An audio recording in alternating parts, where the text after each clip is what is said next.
Before you, a massive humanoid form steps forward. It looks down at all of you, no expression except the reflection of your own insignificance. If I spent 5 fate spheres, would this guy just fuck off? No. Purposefully pausing, not just for dramatic effect.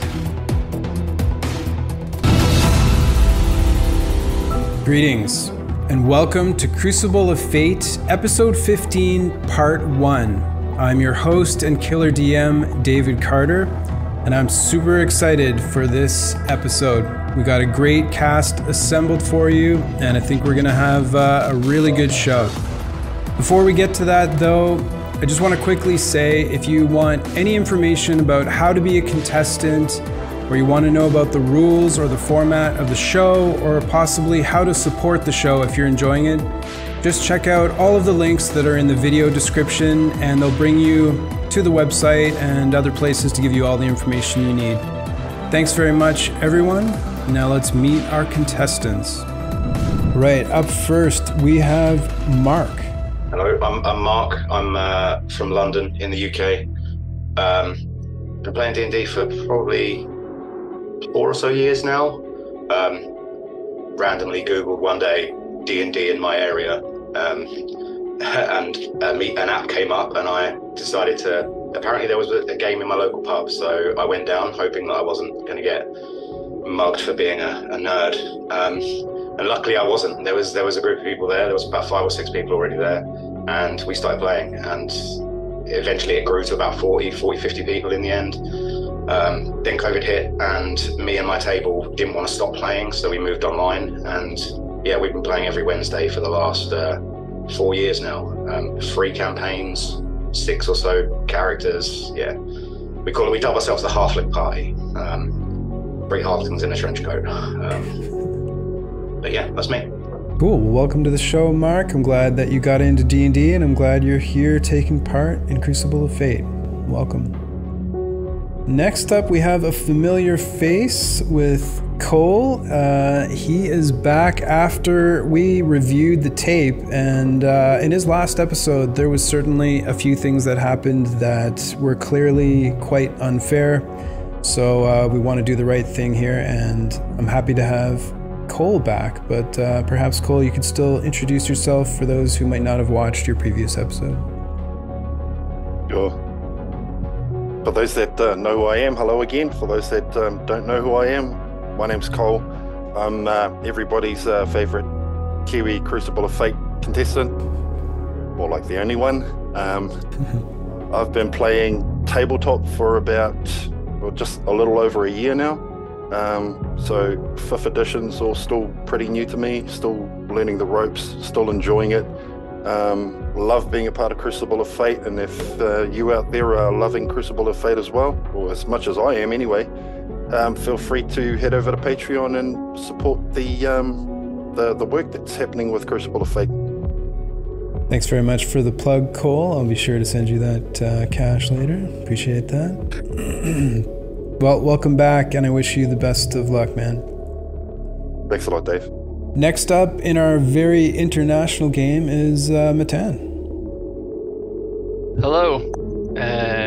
Living in Israel. I grew up on high fantasy and sci-fi and all that jazz, and I had watched lots of Dungeons & Dragons content, but I didn't actually get any hands-on play until the coronavirus, when everyone was suddenly locked at home. And then a group of friends said, hey, like, let's just, if we're already, watching Tiger King on Zoom, let's just play some wholesome D&D massacres. And yeah, that's when I started. So it's been a good few years, a good few characters, a good few campaigns. Got a few of my local friends here also got bit by the bug, so I DM for them about once or twice a month. And yeah, it's a good time. It's a healthy obsession. Indeed, it is, and you're bringing that healthy obsession to its peak right now as you are fighting for your life. And we welcome you to the show, Matan. Thank you. All right, bottom left, a fellow Canadian, we have Ryan. Hello, friends. D&D is one of the greatest things I can think of. It brings people together. It showcases diversity as a strength. It helps us forge new perspectives and become other things for a moment.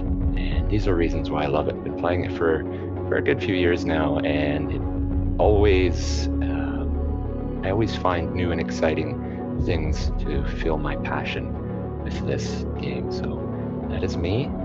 Good luck, and yes, thank you, Dave. Well, welcome to the show, Ryan, and I appreciate you dressing up for the occasion, unless this is your typical Saturday, no judgments, but good to see you in character. Okay, next we have Michelle. Hi, I'm Michelle. On the Jersey Shore. Been playing since about the mid-'80s.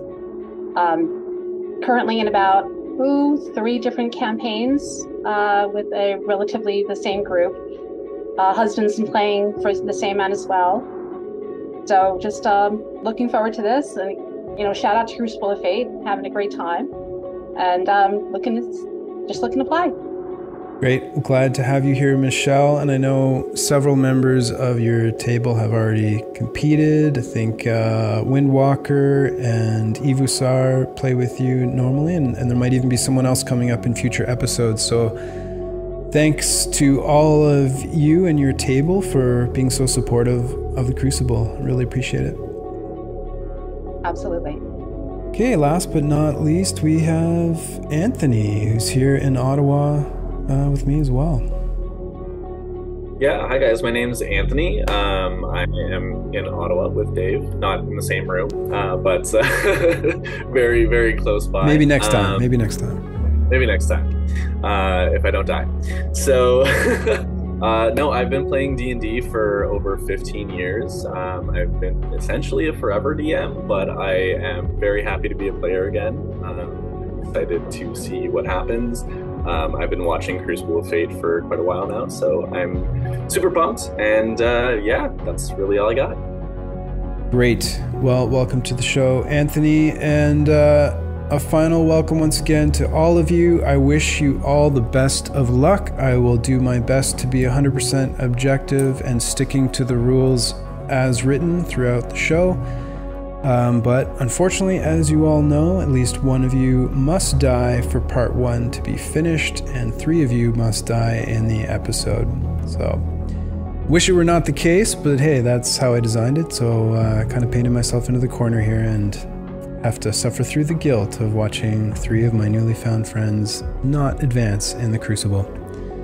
So with that, we're going to jump to the trailer, guys, and when we come back, we will be in the Fate's Hand Tavern, in character, kicking off the Crucible. Okay, we'll see you in a minute. It's time. Bring them. Offer them riches, offer them glory. I don't care. Just bring me their souls. As you wish, Master. Yes. You think you have what it takes? Every roll can mean life or death. 120 contestants. Who will survive? Who will win? It could be you. This is high stakes D&D.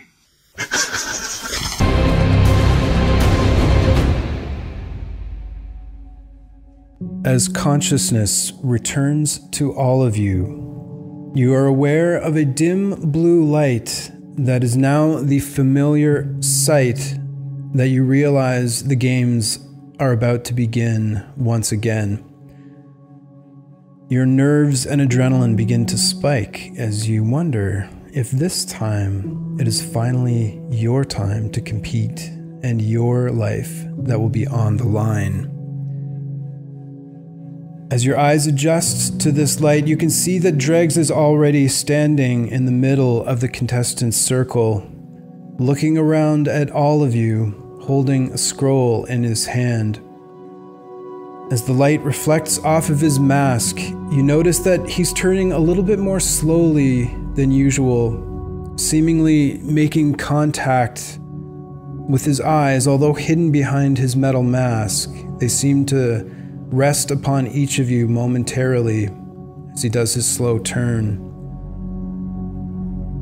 As he unravels his scroll and gazes down upon it, you hear his gravelly voice echo throughout the Fate's Hand Tavern. If I call out your name, it is your turn to compete in the Crucible. Keep your heads up, keep your wits about you. Face whatever it is that awaits you with courage. If you show any weakness, it could spell the end for you.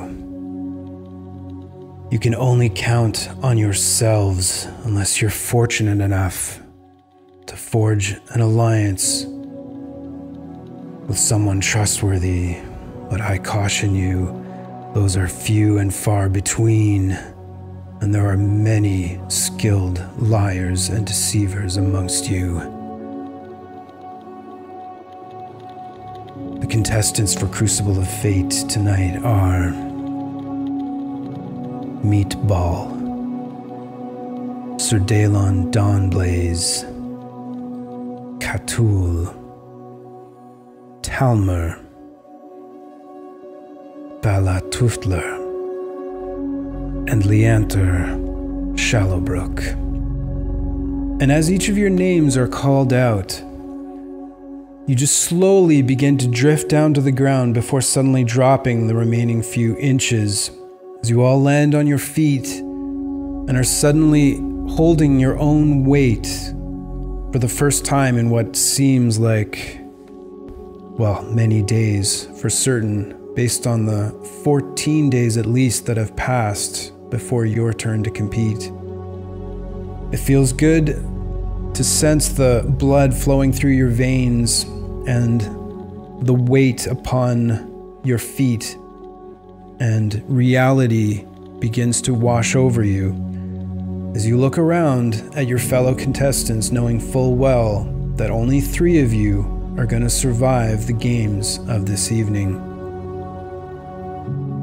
At this time, Dregs takes one final look at each of you and gives you a bit of a nod before retreating back into the shadows as they disperse all around you, and the contestant circle kind of drifts upwards and away as you now become aware of the 1,377 pairs of eyes, the eyes of truth that are now staring intently, listening, observing, and judging everything that will occur before them in this episode of Crucible of Fate.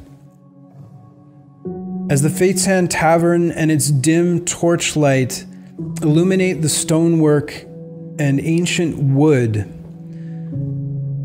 you see the familiar face of Theramgul as he steps out of the shadow in front of all of you. Welcome to all of you. I am anxious to get this episode underway, and it is very nice to meet some new faces and to see a familiar one, Sir Daelon Dawnblaze. It is good to have you walking amongst us once again. You see, the eyes of truth are very fair, and they judge that you were mistreated during your last appearance here. I apologize for all the burning to death in lava. That must have been quite uncomfortable. But they have spoken, and you have been given another opportunity. I trust that you won't waste it, and that you learned a lot of valuable lessons in your last appearance here. I'm sorry for singling you out. I don't mean to be rude to the rest of you. We will hear from you in turn. At any rate, Sir Daelon, I wish you the best of luck, but I hope that this has taught you that Such strong moral convictions are not going to save you, and your God can't hear you down here. I'm sure it is painfully obvious to all of you that you are responsible for your own actions. They will be heavily scrutinized by the eyes of truth, as you can see. I must advise you that cheating will result in punishment, and if you are victimized by a misuse or abuse of the rules, then perhaps, after review, you may be given a second chance also.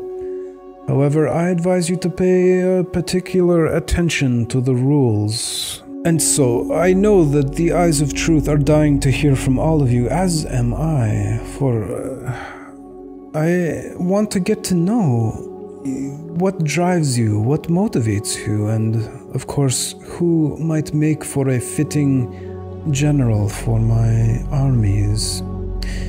I must caution you, though, if you are starting to take up some feeling with this growing movement from Matthias Crow and his cronies, I would advise you against it. Their time is limited here, as yours will be unless you embrace the purpose of being here, which is to serve and help me.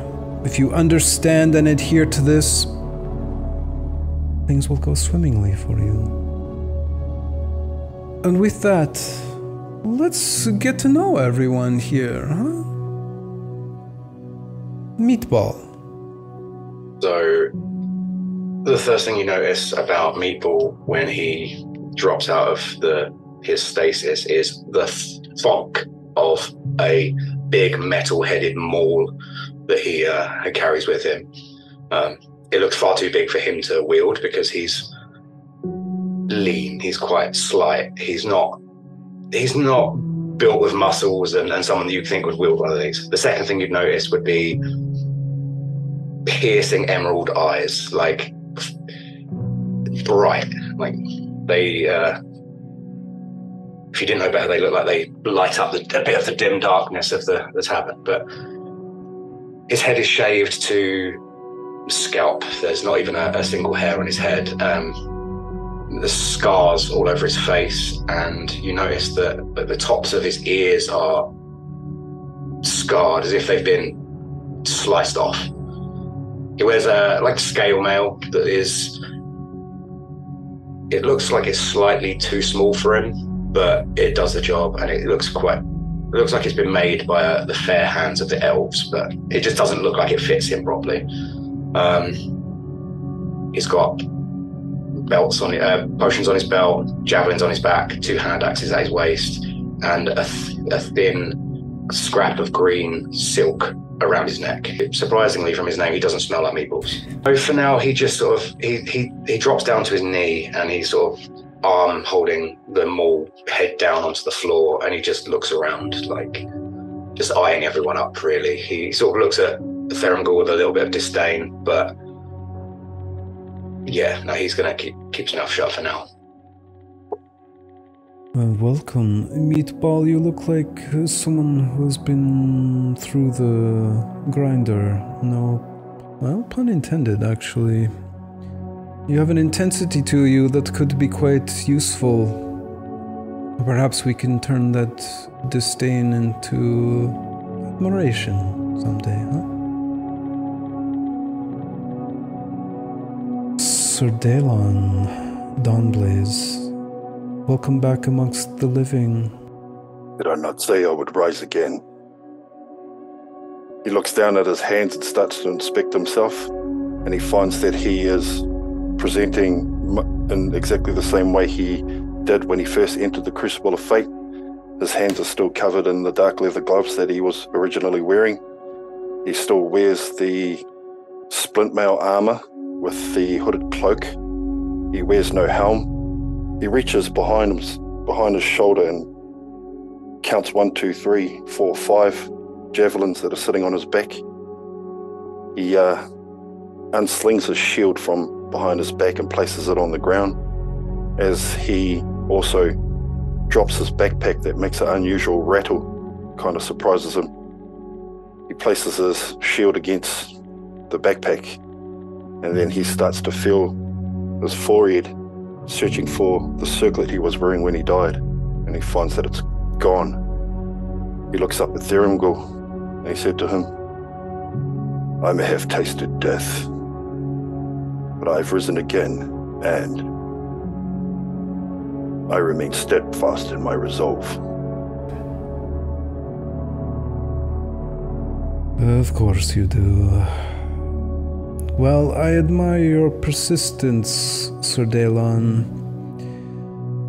Let us see what this course of action will bring you as an outcome in the episode. I really do hope you have a change of heart. No? Very well. Cthulhu. So, out of the stasis, drops onto 4 legs and then kind of like does like a stretch that pops more bones than it should have. And he's a tabaxi in leather armor, studded leather armor, and a sort of like matrix coat that goes all the way like down to the legs, with just enough of a V in the back to let the tail kind of out. He's got all along the sides of his pants just dagger upon dagger upon dagger, just several sheaths. He's got a bandolier of vials of all sorts of shapes and sizes, but they tend to be various shades of red. And he's got on his back a quiver that seems to be overstuffed with arrows, again of all shapes and sizes. And as he like does his stretch, he says, 14 days in stasis aren't any good for these old bones. And he'll pop one of his vials out and like start just like applying it to his fur as any vain cat would. Welcome, Cthulhu, and I also wish you the best in the events to come. I hope that the stasis and its effects will not be a detriment in your performance in the games. Well, 9 lives and all. May I ask, how many have you used so far?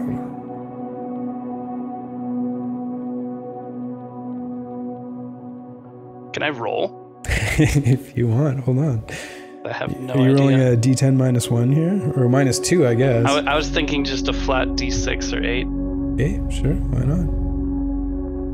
Ready. I'm gonna roll d6. We're optimistic, everybody. Yeah. So we've made at least 2 mistakes in several lifetimes. Hopefully this one is the crown victory.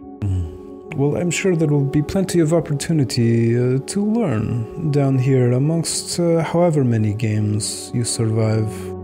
Let's hope you have enough lives to sustain you all the way to the end, huh? Talmer. Pale face looks around from under cloak as blackened eyes take the time to scan each in turn. With metallic rustle and a step forward, the armor hidden makes itself known. So, these are the ones to be given by Azil. May she favor the chaos we conjure. Figure steps forward, sensing the tension after a long pause. Well, to business then. You will hopefully be the ones to help me achieve my momentary goals, and I, in turn, yours. His body shifts and cloak opens with arms giving gesture, eyes and face change with pace. It stands that the lids here will be tight. You will either need the wealthiest boxman on this side of the teeth, or to find another way to crack the seals. Perhaps this is one way you will find me useful, yes? The cocks built themselves a pen for play, yet the raven still has its own way. And the yellow tin, the chunks of gin, the rest of the stuffing here is yours to win. But the orbs are to be mine. They cannot be mistaken. The tallest man's milk, I am sure of it. Join me, friends, and let us see how far we can go. His cloak drapes now over face as he steps back with a slight nod. I don't know about you guys, but I'm pretty sure that was a shiver that went down my spine. Welcome, Talmar. I'm glad to see that you have some objectives down here. I was not informed of any side gigs that were going on. Huh? At any rate, I wish you luck with your quests down here. Perhaps my plans will intersect with your own. Bala, Tuftler. When Bala lands, you just hear a lot of clanking. She stands up. She's all of maybe 3 foot tall, and she has not really been paying attention to everybody. She's just been frantically checking all of her pockets, of which there are many. She is, like I said, just about 3 foot. Purple hair is completely a mess. Kept out of her fate only by a pair of goggles on top of her head. She's very simply dressed, though, very utilitarian. You know, baggy pants with lots of pockets, a white overcoat that's purple sleeves that's smudged with either dirt or grease. And she's, you know, like I said, frantically, and you see on her pouches, like a Rob Liefeld amount of pouches and pockets everywhere in very utilitarian boots. And she looks around, oh, this is certainly not the bargain. This is not what I bargained for. No. And when she's satisfied that everything that she's looking for in her pockets is available, she slight sigh of relief. And then then is when you notice behind her is a huge bird, easily twice her size. And it looks kind of like that. And it moves along beside her, and I'm hoping this works, sounds like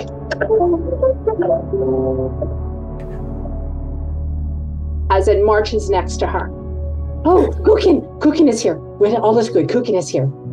And he is just a hodgepodge of different types of metal and leather and gears and pieces, but somehow you don't think it should not work. This bird should not be able to stand upright, let alone move, but somehow it does.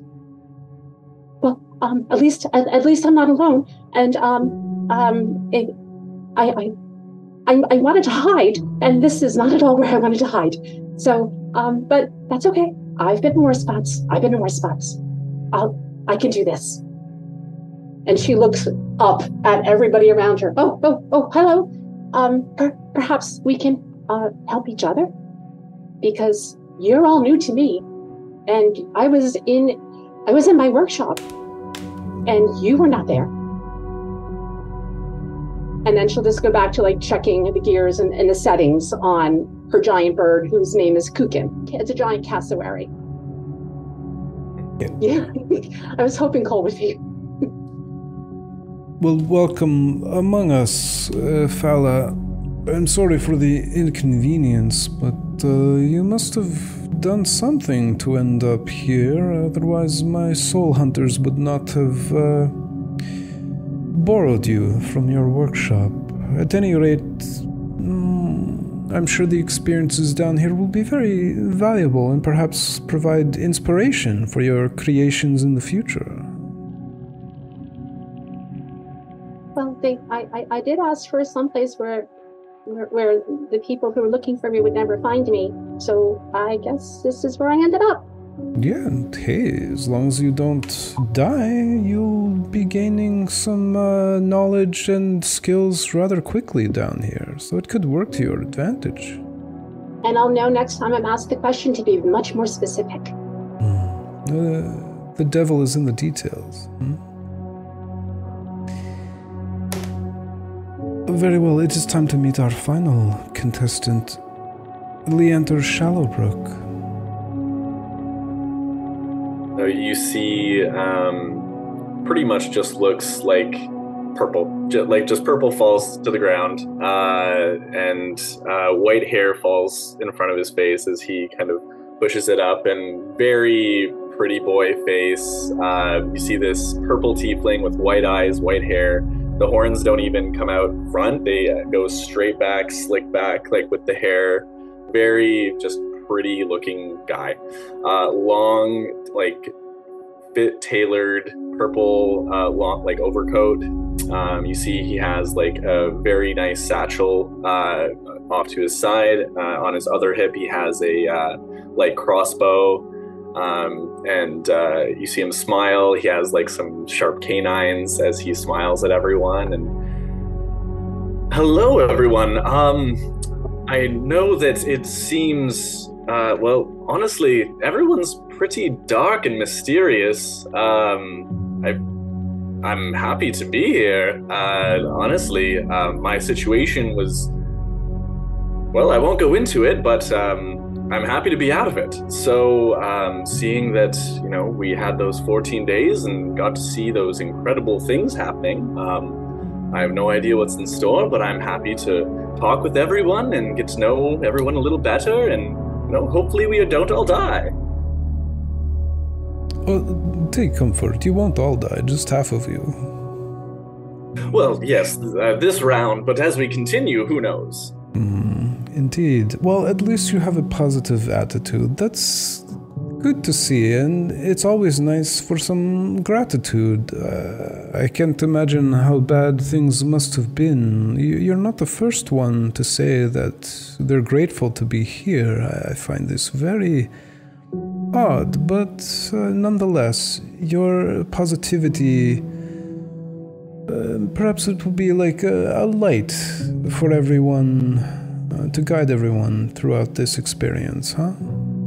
I am happy to be a guiding light. Anyone who wants to have a conversation or simply, you know, have just a good old time, just reach out to me. I'm happy to talk.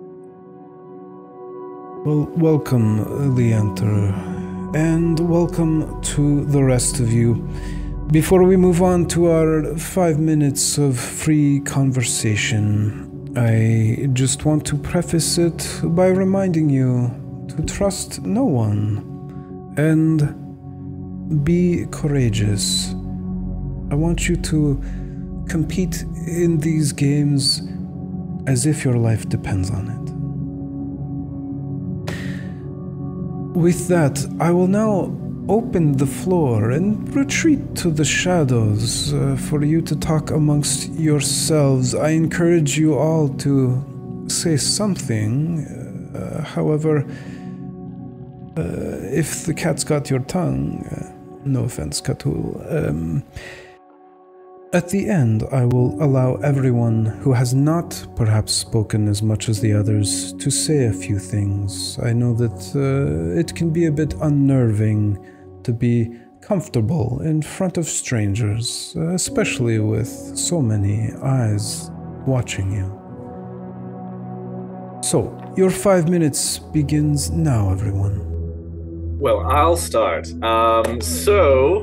Really nice to meet all of you. Meatball, Katul, Sir Daylon, big fan. Talmer, Fala, super nice to meet everybody. As it is, you know, as you can tell, I talk when I'm nervous, and that's just kind of how I am. I was very quiet while you all were going over your things and introducing yourself. I'm trying my best to be very polite. with that being said, I am very, very curious. Meatball, where does that originate from? That's a very unique name. It was given to me. I don't remember my birth name, but as a child, the tribe just named me Meatball, and I know nothing different. Wow, that's awesome. I love that. That's super cool. I see you have this very astonishingly large weapon. Very impressive. Yes, well, where I come from, the only way to defend yourself is with the biggest weapon you can find, so hence I carry the biggest weapon I could find. Totally fair. I understand that. Sir Daylon, like I said, yeah, big fan. Sorry you did the lava thing, but glad you're back. You went through a lot. Cthulhu, very mysterious. Talmer, even more mysterious. Little creepy, but in a good way. Like very you know who you are kind of thing. It's really cool. I am who I am, yes. Yeah. If I came off as mysterious, it was not the intention. It's just been 14 days in stasis, and some of us have a little more years on them than others. If you're already talking about defenses, I'm just very curious. Fala, what are you running from? Not so much running. My village was supposed to be a secret, and I may have let something slip.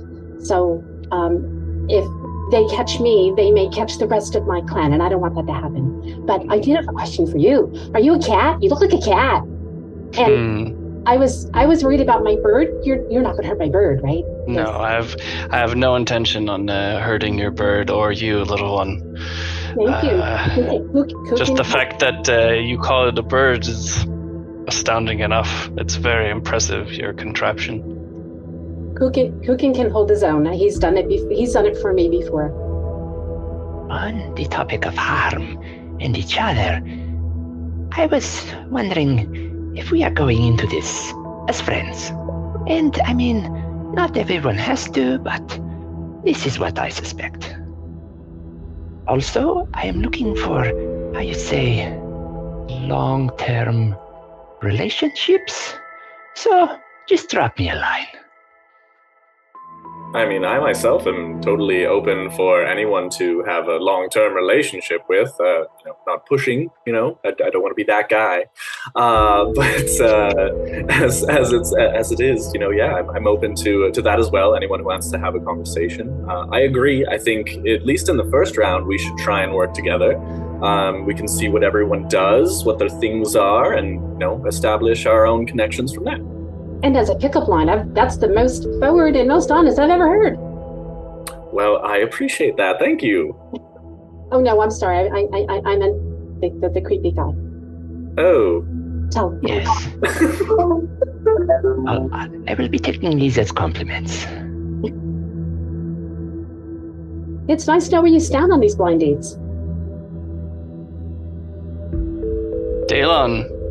But yeah, I do agree in essence that I think since we all seem to be in the same proverbial boat, that cooperation would behoove us. Safety in numbers. Daylon, how's Undeath treating you? So you'll notice that Sir Daylon's been standing there just watching everybody speaking and interacting together. He stood there tall and proud, with his arms folded, but from time to time he seems to look up into the circle of remaining contestants, those that have not competed yet and those that have survived, and turns his attention back to the goings-on in front of him, and then keeps glancing back up, and then he looks back down and decides he wants to address everybody. He draws his hood back, and his flowing locks of platinum blonde hair start to wisp as if there was a natural breeze. His masculine beauty with his blessed celestial heritage starts to show as he stands himself upright and says to everyone,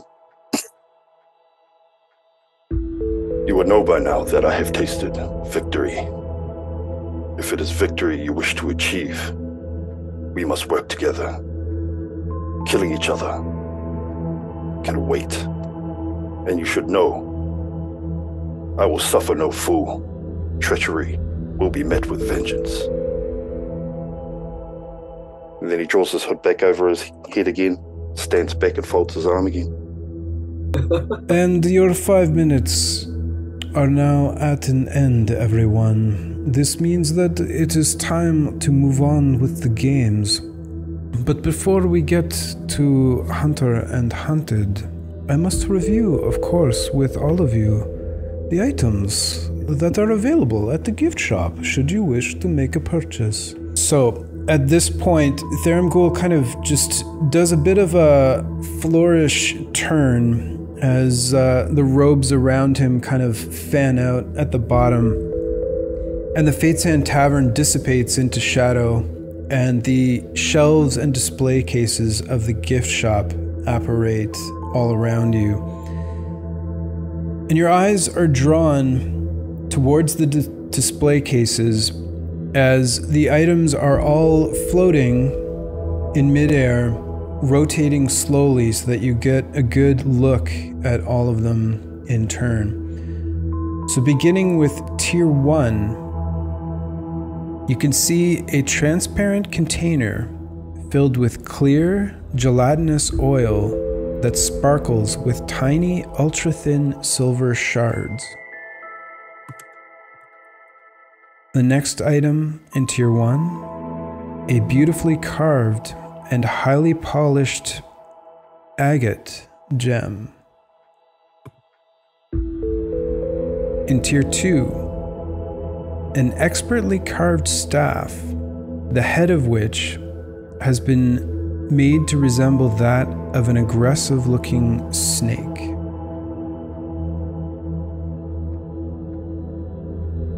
Second item in Tier 2, this potion vial appears to contain a syrupy liquid that looks like liquefied iron. In Tier 3, a pendant fashioned in the shape of a gold heart with a gold neck chain.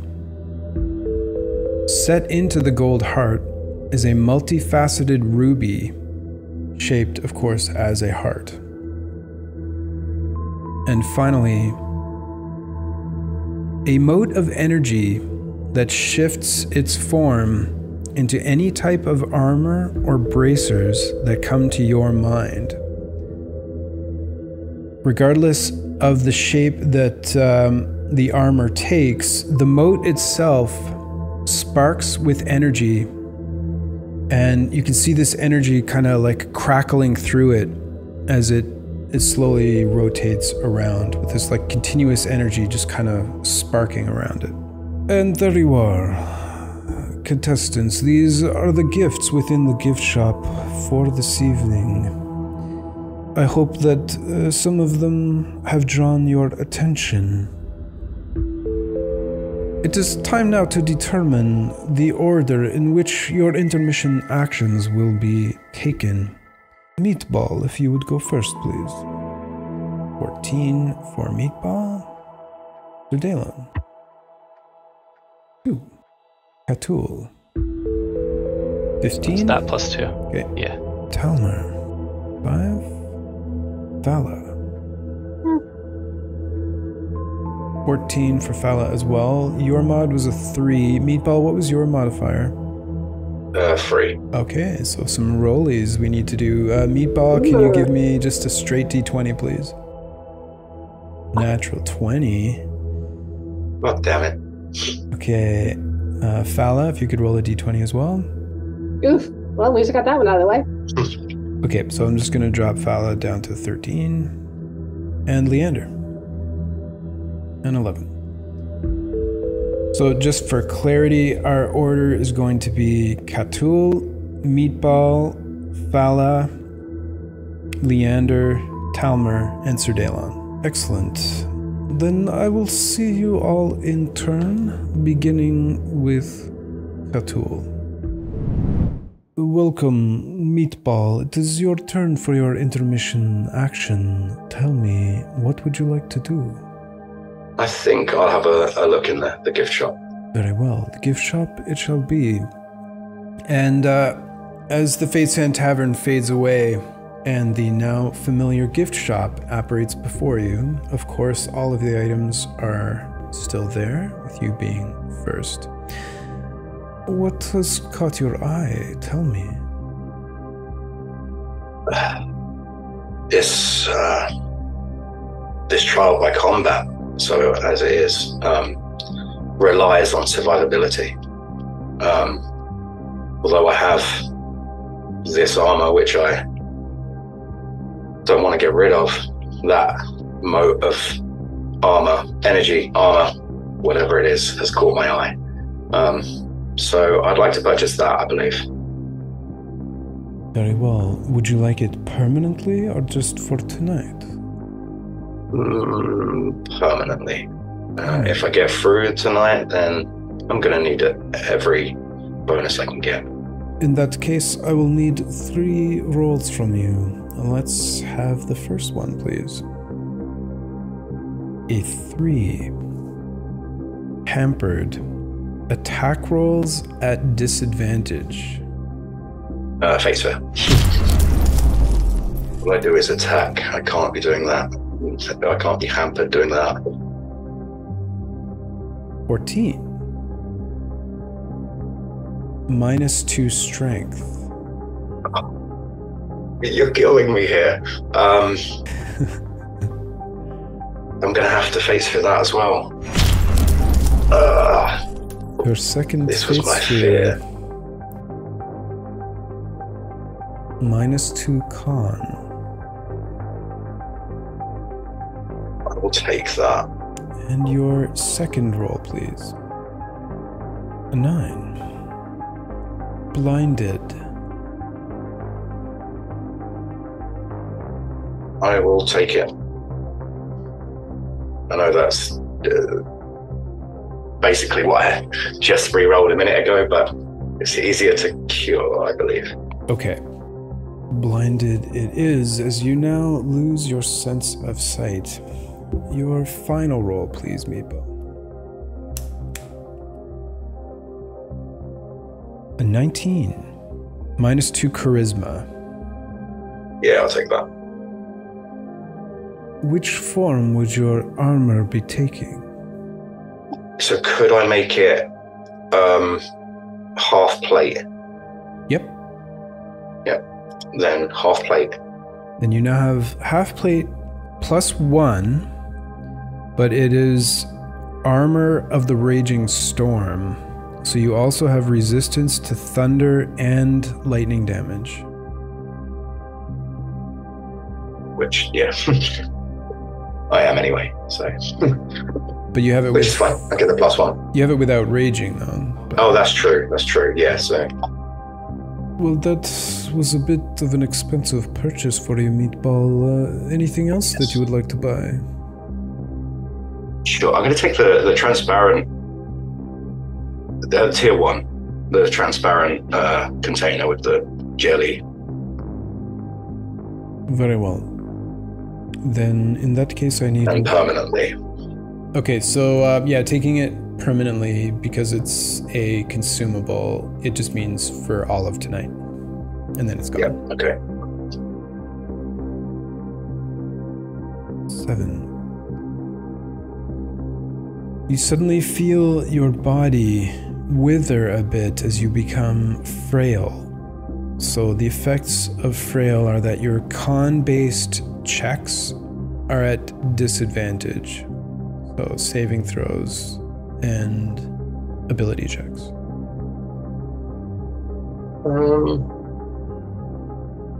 Yeah, I can deal with that. This is an oil of sharpness that you can apply right away. So for all of this evening, +3 to your attacks and +3 to damage. Oh, that's beautiful. I like that. Anything else? So I will apply that instantly. Yeah, you can. Anything else for you, Meatball? No, I think the cost has been high enough. In that case, I hope your purchases aid you in the battle to come, and this concludes your intermission action. Greetings, Fala. It is your turn for your intermission action. What would you like to do?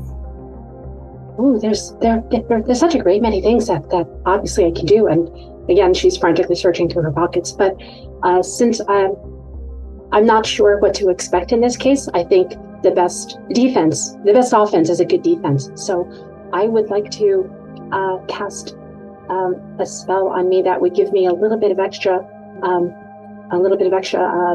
padding if I'm hit. So I would cast heroism on me. Okay. So you'll use the cast spell, intermission action. Anything else you would like to cast or prepare? No.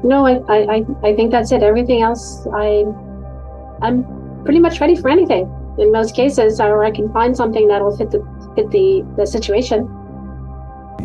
You seem to be searching for something in your pockets. Did you lose something? Always losing something. But it's okay. I usually found it. Everything's in a place. I know exactly where everything is. Okay. It's either miscellaneous or other, one or the other. If you want, maybe for round 2, I can have a scroll of locate object brought in for you or something. Oh no, I'm pretty good with memory. I can remember where everything is. But thank you. Yeah, no problem. Much more pleasant torture than I expected. Give it time. So if that's it, this concludes your intermission action, Vala. Understood. Okay, then I wish you luck. Thank you. Greetings, Katul. It is now your turn for your intermission action. What would you like to do? Katul will look up at this being, still like oiling himself down, rubbing his neck. He's giving off the attitude of like someone who's a little too sore for what he's getting into right now. And he says, I have too much bad experience with business that you don't know that someone doesn't know what they're getting into. So I would like to parlay. I understand. With whom would you like to parlay? I would like to parlay with Purple Fancy Pants. I take it you mean Leander Shallerbrook, just for clarity. Yes, please. Okay. Yes, please. Don't want any confusion. Greetings, Leander. You have been summoned to a parley circle by Katul. Tell me, do you accept or refuse his offer? Oh, I absolutely accept. Yes. In that case, Katul, you have 3 minutes and it begins now. First of all, good evening, good morning. None of us know whatever time it is in this plane or realm. I'm going to ask a question, and I would like your honesty. Absolutely. Such a bubbly and beautiful person. What are you doing down here in this mess? Well, that is an excellent question. As being forthcoming with you, I was previously a part of a guild where we, helped a lot of people, in my opinion, until I found out that the people we were helping were not so, we'll say, good-natured, and went against them and had the entire guild essentially come after me. So with that being said, I was in hiding, and now I'm here. I don't really know what happened in between there. It's all a little blurry, but I'm just grateful to not be pursued at the moment. And I'd much rather be in a scenario such as this than having to deal with the people who I guess that I know what they could do to me, as opposed to the scenario where, I don't really know, but it is maybe more of an option for me to survive. So you prefer to choose your flavor of danger? I like the way you said that. Yes, that is very accurate. He's gonna kind of like stretch his shoulders, and he comes off like, aged but goal-oriented, my Katul. Honestly, I just want to wish you the best. I feel like there's so much drama, there's so much darkness and fiction that if our lovely patron has told us we don't know who to trust, or actually not to trust anyone, then I don't know, maybe I should choose the color purple. Well, I greatly appreciate that. In all honesty, I was hoping that you would be the one to reach out. You seemed the one who is the most, we'll say, upfront with how they feel about things, and I'm very much the same way. I feel like we could have a good partnership, at least for this particular day. I will absolutely bring no harm towards you, as long as you bring no harm towards me. What do you bring to the table? I am afraid I have to interrupt you. This is 3 minutes. Could I have made a connection? Are you asking me? No, I'm asking Dave. Yeah. Perfect. So would I be able to message him in chat? Like privately to him? Or yeah. Do you want to know? Yeah? Okay. Yeah. And just for clarity, since it is of benefit if you could just say out loud what that is, since you're using an ability. Absolutely. Do you want me to take my headphones off? No, because you're going to benefit from it. Yeah. So I'm a psionic sorcerer, so I can form a telepathic connection with you. Okay. Do that with one person as long as I can see them, and it lasts for 3 minutes. And I can re-up it just by having visual contact with them. Since our time is up, I can make that connection, and we can have our own private conversation telepathically in the chat. I need to be in your field of vision for the conversation to be? As soon as I make the connection, you just need to be within 3 miles of me. Okay. And is it a connection that I mentally feel, or is it just suddenly you have incoming message? I mean, that's up to Dave as to how the mechanics of that works. But it's essentially like having a conversation enter your head. Sure, yeah. So just so I'm clear, how long does it last? 3 minutes. 3 minutes, okay. And it's not like back and forth, it's just like an open line, right? It's not like sending back and forth. It's a full-on conversation. Yeah, he has taken up a little bit of residence in my mind. Mm-hmm. Yep. Okay. Sounds good. So yeah, you guys can message back and forth in chat. Excellent. That ends your intermission action, Katul. I hope everything got accomplished that you wanted. In fact, next up is Leander, so I will keep you behind. Well, good luck there, Magic. Greetings, Leander. It is your turn for your intermission action. What would you like to do? Well, I would love to take a look at the gift shop, actually. Excellent. Just one moment, please. Fate's Hand Tavern fades away as the display cases of the gift shop apparate around you.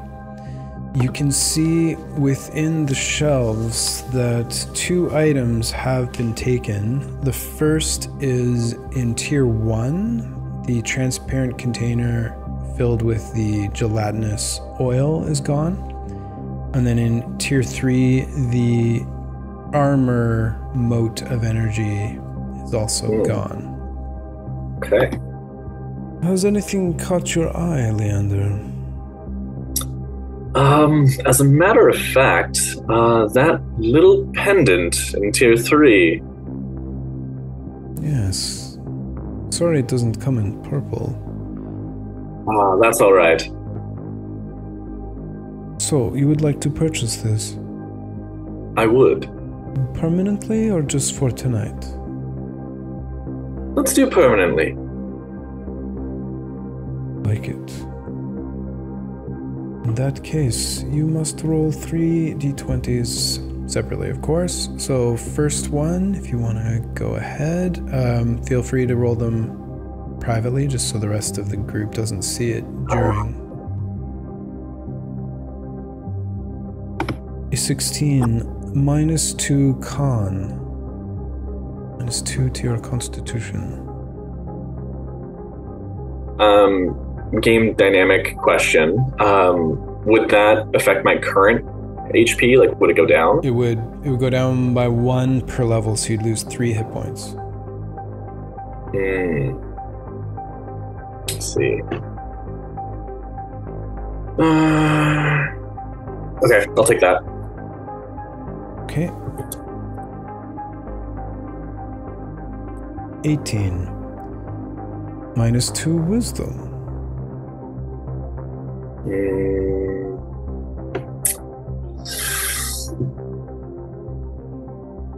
There's always a cost. I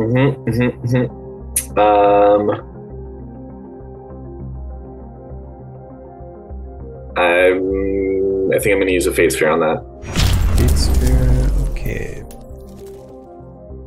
3. Hampered. Attack rolls at disadvantage. Attack rolls at disadvantage. Give me 2 seconds. I will take that one. Okay. 13. Slowed. Ooh.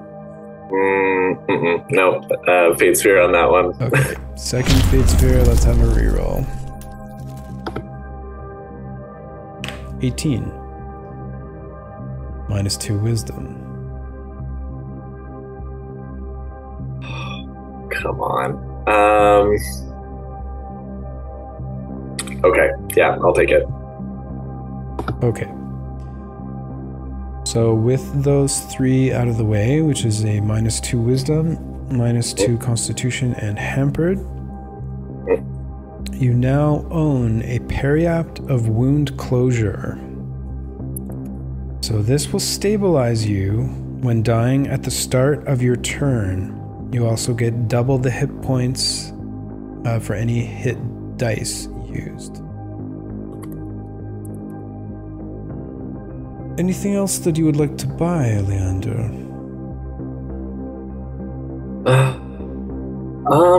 No, I think that's plenty for me.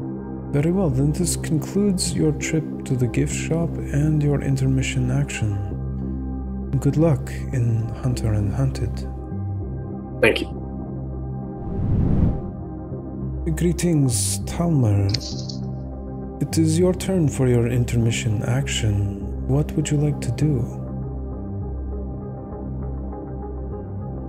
I will be speaking with Sir Darion, if he will have me. Just one moment, please. I will fetch him. Greetings, Sir Dalon. You have been summoned to a parley circle by Talmar. Tell me, do you accept or refuse his invitation? He understands my stance. I will accept.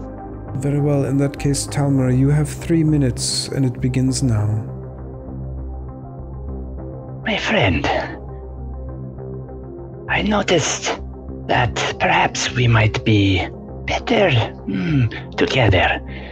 I would prefer not to heat your armor to your skin, and I would prefer also not to have my head chopped by this divine energy. So, together maybe better.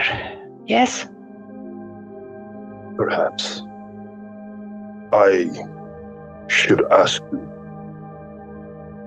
how did you come to be here?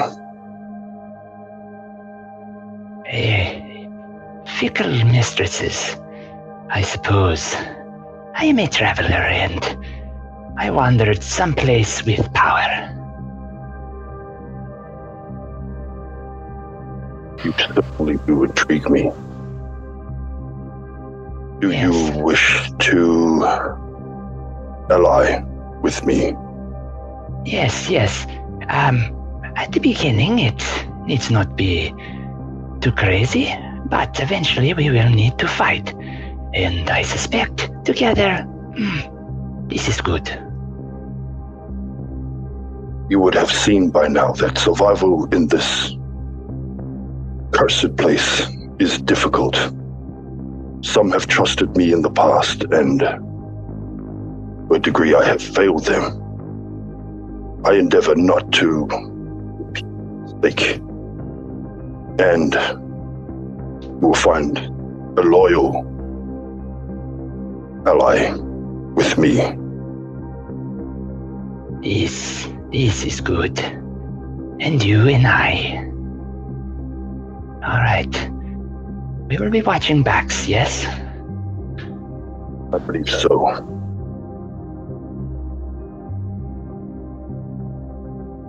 Are you having any other thoughts? You that is know settled. I trust you know the reason why I'm here. It's vengeance for my father. I have witnessed this story, and perhaps together we can find it. The end, that is. We should survive this and move forward.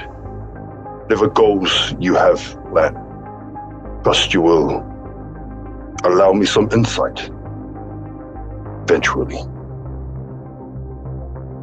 Yes, eventually. Good. But I must warn you, do not deceive me. No, the vengeance burns strong in you. This I know.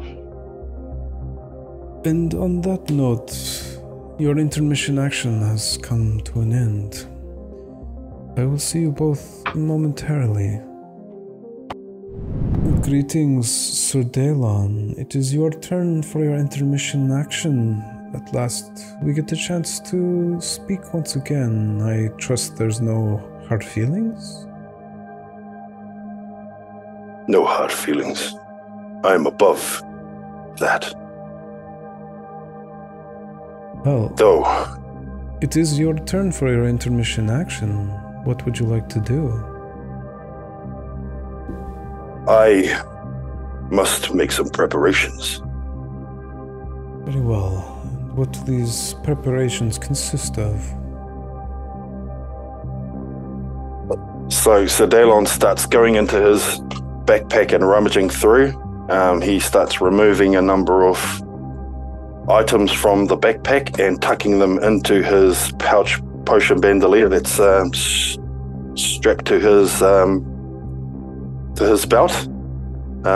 He takes out a number of scrolls and starts tucking them into the back of his belt behind him, underneath his cloak, of course. One he keeps in front of him, and that is a 4th level spell scroll, which he is going to cast. Okay. This 4th level spell scroll, I've chosen the spell Death Ward. Sorry, what was that? So Death Ward. Death Ward, okay. Cool. So that is going to require a charisma check using my my spellcasting ability. Can you just read out Death Ward? Okay, I've got it here. Okay. You touch a creature and granted a measure of protection from death. The first time the target would drop to 0 hit points. As a result of taking damage, the target instead drops to 1 hit point and the spell ends. If the spell is still in effect when the target is subjected to an effect that would kill it instantaneously without dealing damage, that effect is instead negated against the target and the spell ends. Okay. Sounds good. Yeah. Cool. So yeah, that's going to require a check since it's beyond my current ability. Thought I'd do that while I've got fate spheres, just in case. Okay, and just for clarity, so is the DC, what is it, 10 plus level? Spell level, yes. So that's a 14 to beat, okay, I believe. Okay, so I'm just going to roll.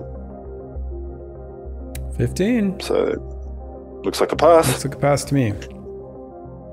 Okay, so I'll describe it. So Dalon holds out the scroll in front of him and begins reading it. And as he's reading it, he lets it go and it floats in front of him, drifting. And the sigils on the parchment begin to light up as he starts doing a little motion with his hands as he's doing the incantation. And then a light appears from the middle of the scroll, and it shoots straight towards him and washes him over in light, then disappears. Cool. So, yep, that effect lasts for 8 hours. And it's not concentration. And then, so Dalon's also going to draw out his longsword, and then he's going to run his fingers along the blade as well and just say "Hul," and of course he's going to cast the light cantrip on the blade of his sword. Okay. Slide it back into his scabbard and shield the light from people's eyes so they can't see it. Mm-hmm. Then I'm also going to drink 2 potions simultaneously, which will require a D100 roll. Potion misability roll, yeah. Okay, what are the 2 potions, just for clarity first? All right, same 2 as last time. One's a potion of speed, the other one's a potion of heroism. Okay. Which one are you drinking first? Oh, you're doing both at the same time? Okay. Yeah, so basically I should have a minute worth of haste, and I believe, an hour worth of the, so I'll go for the potion of heroism first because it gives me an hour. And then the potion of speed right at the end before entering the portal. Okay. All right, let's have that D100 roll for your potion misability. All right, here it comes. 53. Pretty sure that's quite safe. Let's have a little peek here. Yep. So 36 to 90. Yep. Both potions work normally. Brilliant. Yeah, that will be the end of my intermission action, Dave. Okay. In that case, that ends your intermission action, Sir Dalon. I would say good luck, but with all this protection, I don't know if you need it. I do not need it. Time will tell. Let's see, huh? I did tell you that I would endure. You were right. I can't say I envy the way in which you have endured, but you're here in the living once again.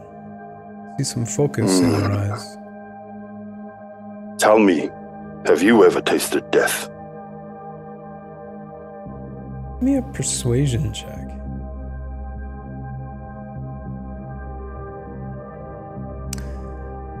Well, that's a very personal question, Sir Dalon. I think we will have to get better acquainted before I answer that one.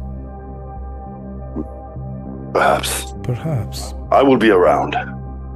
Well, I hope that is the case.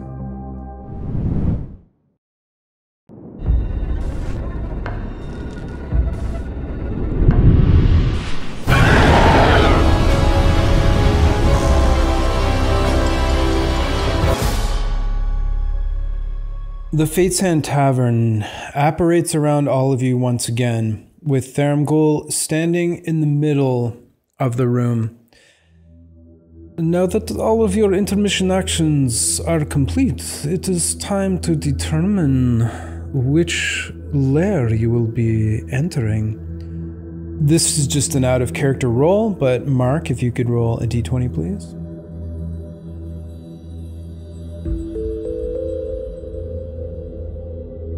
Three. Good job, Mark. Yeah. Excellent. This room has not been seen yet, number 3. Just one moment, please.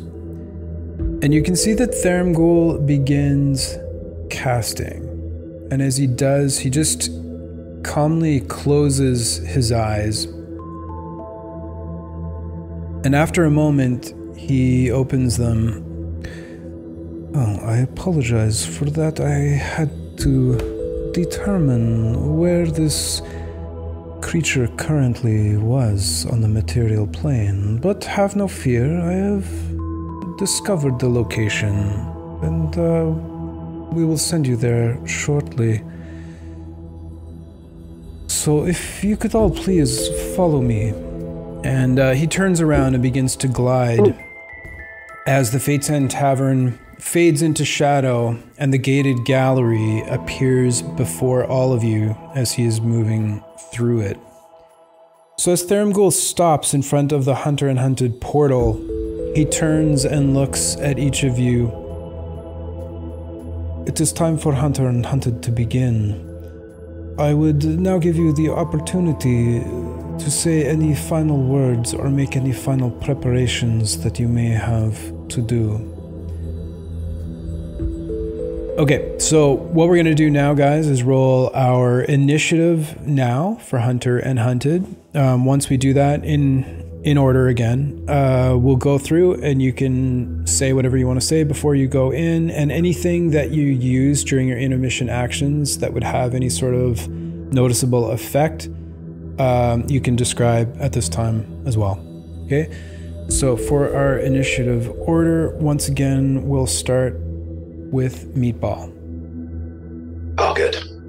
I didn't want to go first anyway. Sir Dalon. 21. Catul. Vindication. 19. Palmer. 17. Bala. 22.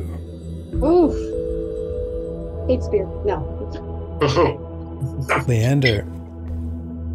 21. 21 with a mod of 2. Sir Dalon, what was your mod? 1. Okay. So I'm just going to drop Sir Dalon down to 20. And we'll keep Leander at 21. I'd now give you the opportunity to say your final words in front of your fellow contestants, shall we put it. Keep in mind you can kill one another as much as you like in Hunter and Hunted, but the game will only end should you defeat the creature. I doubt it. Or one of you succumbs to the power of this ancient and powerful being. Fella, any words you want to say before going in, or anything that the rest of the contestants would notice that's different about you? No, they don't see, there's nothing you notice that's different at all about her, and she just says, well, but wherever it is we land, I just wish I wish us all well, and good luck. Maybe I'll see the other side of this. Leander. The only thing slightly different with Leander is he has, if you're looking very closely, you can see he has a nice new chain that goes down and into his shirt. And he says, well, hopefully we do well together, and I wish you all the best, and let's kill this ancient thing that is going to be through this door. So, yeah, let's not kill each other, maybe. And I'll walk through the door. Sir Dalon. So you might notice that there is a glowing rune that shines from time to time. It's usually invisible, but every now and then you'll see a little glow with a little symbol on his forehead that pops up from time to time. What that indicates, you don't know, but you do understand that wasn't present before. He seems to move a little bit differently. He still stares at everybody as if he's full of purpose, and then he fixes his kite shield to his left arm, draws out a javelin, and turns to the rest of the contestants and says, "If you want to have a hope of defeating whatever it is that we are going to fight, have courage. Fight together, and perhaps we will survive this." Then he turns around and jumps through the portal. Okay, great. And so you said your shield was on one hand, anything in your other? Yeah, I've pulled a javelin from the back. Okay, sorry. I realized I forgot that. So I just want to check in with the others too. Fala, anything in your hands? I'm sorry, she has a crossbow. Okay, crossbow in one hand and then nothing in the other? Correct. Okay. Is it a hand crossbow or a light crossbow? It's a light crossbow. Leander? Your hands? I'm gonna have a hand in my bag, and I'll send you a thing in chat that says what I have my hand on, just in case. Okay. All right, so one hand empty, one hand in your bag? Yeah. All right. Cool.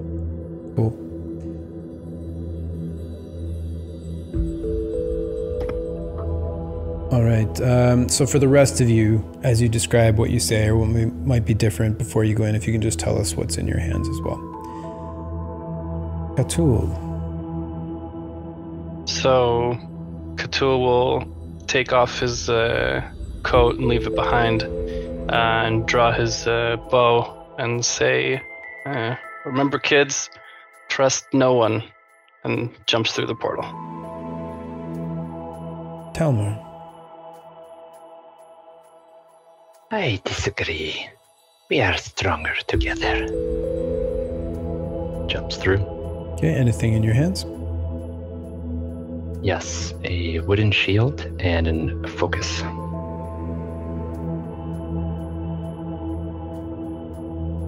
Meatball. You notice the strip of green silk that was around Meatball's neck is now wrapped around his eyes. He covering his eyes. He's also wearing a shiny new half plate. And he hefts his maul into two hands and says, "We've been brought here to fight or to die, and we're not dead yet." So then he steps into the portal. As you all step through the portal, you immediately feel the grasp of the many shadowed hands that begin to pull you towards your unknown destination. Although their grip is firm and purposeful, they're propelling you forward, keeping you upright and somewhat balanced. It is still a bit disconcerting and disorienting as you have no idea where you are going. After a brief moment, you can sense that the air has now become thick and humid.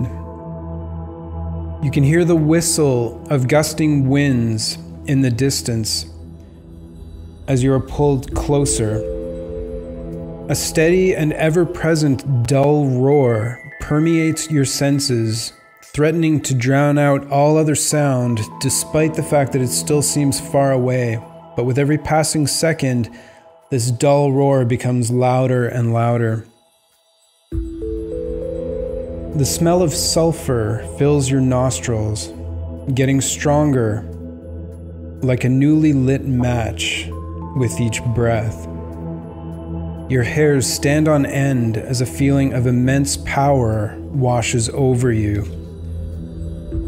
As your eyes adjust to your new surroundings, you instinctively lower your head, turning it to the side in a fruitless effort to ward off the heavy rain and howling winds.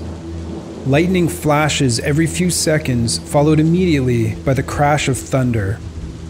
The clouds in the sky are a dark, thick blanket of roiling and churning power that circles overhead as if watching you.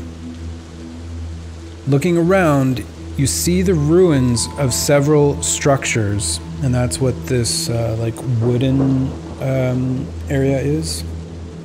Actually, one of my... Oh no.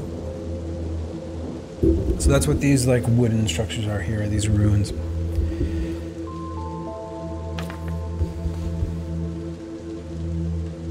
These are the remains of a long-forgotten outpost atop a massive mountain range.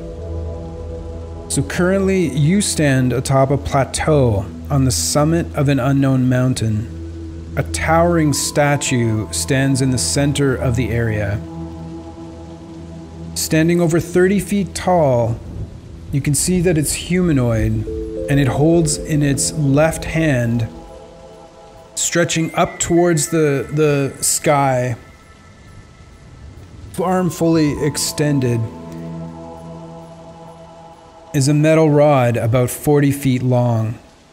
The head of this statue is turned away, facing downward, its eyes fixed on a large metal handle that its right hand is grasping, that's firmly affixed to a metal cylinder that appears to be buried in the mountaintop.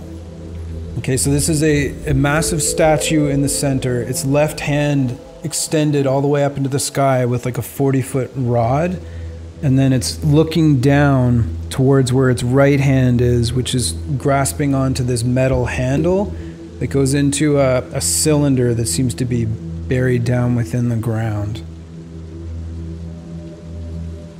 So just so you guys are aware of who's who here on the board, this is Meatball with the Conan mini and the yellow base.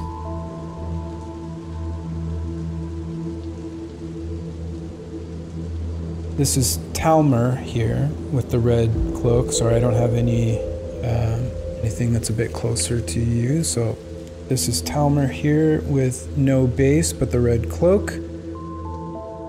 Then we've got Katul in this roguelike miniature with the orange base.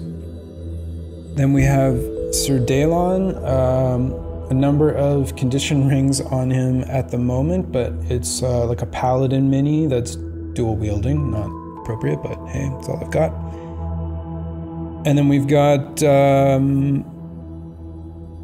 Leander here in the blue base with the Gandalf mini. And then finally we have Fala with just like a brown painted base, and it's kind of like a female rogue mini. Best I could get.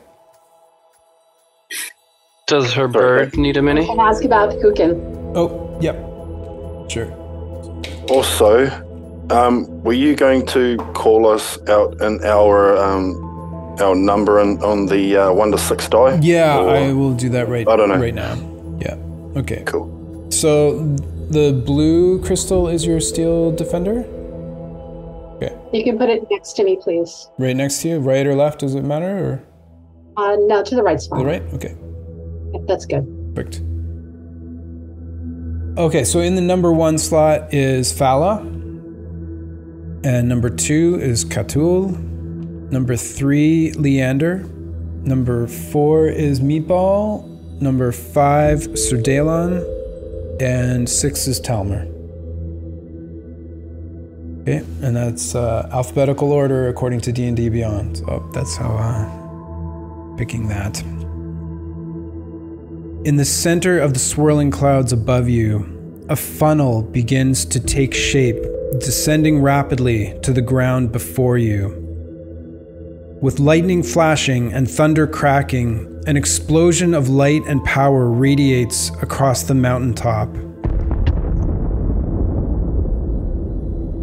Before you, a massive humanoid form steps forward, lightning crackling around its hands, its eyes glowing orange with intensity and anger. Its skin is gray with a purplish hue. Green robes and brown leather armor cover the body of this imposing being.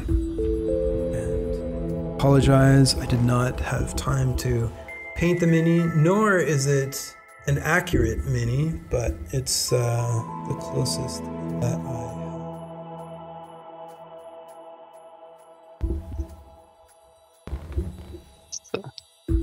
Michelin Man from Ghostbusters. What did you do, Ray? Okay. It looks down at all of you with no expression except the reflection of your own insignificance. And it begins to speak. Your presence defiles sacred ground. None are permitted here save the shepherds of the storm. You are guilty of trespass. Your punishment is death. And that is where we will begin. Bala, it is your turn. These structures, to my figurine's right, how tall are they? So they're only about 2 feet tall. All of these wooden barriers provide half cover if you're behind them. Okay, so they provide half cover. If you are on opposite sides of the huge statue, and I say huge because I mean it's literally 15 by 15 and then about 30 some odd feet tall, that would provide you total cover from an enemy on the opposite side. Outside of the brick walls is not playable area? And outside of the brick walls, so they're actually it's not playable area, that's correct. Okay. Yeah. And actually the brick wall is not brick wall, it's the edge of the plateau and it drops off the edge of the mountain. Okay. So yeah, if something happens where you get thrown off or pushed off or some other fashion find yourself no longer within the confines of this 95-foot square, then you begin falling. I have a question. The statue the giant statue that's in the middle, is this a stone statue? Is it a metal statue? It looks to be metal. Mm-hmm. Okay. Any more questions? Will move. She's got to move in a 25. She's going to go, I guess, forward. She's going to go behind that structure and just duck down. Okay. So this structure right here? Yeah. Yes. Okay. So you move forward. Do you want to be at the corner? I'll be at the corner, yeah. And go inside the structure. Okay.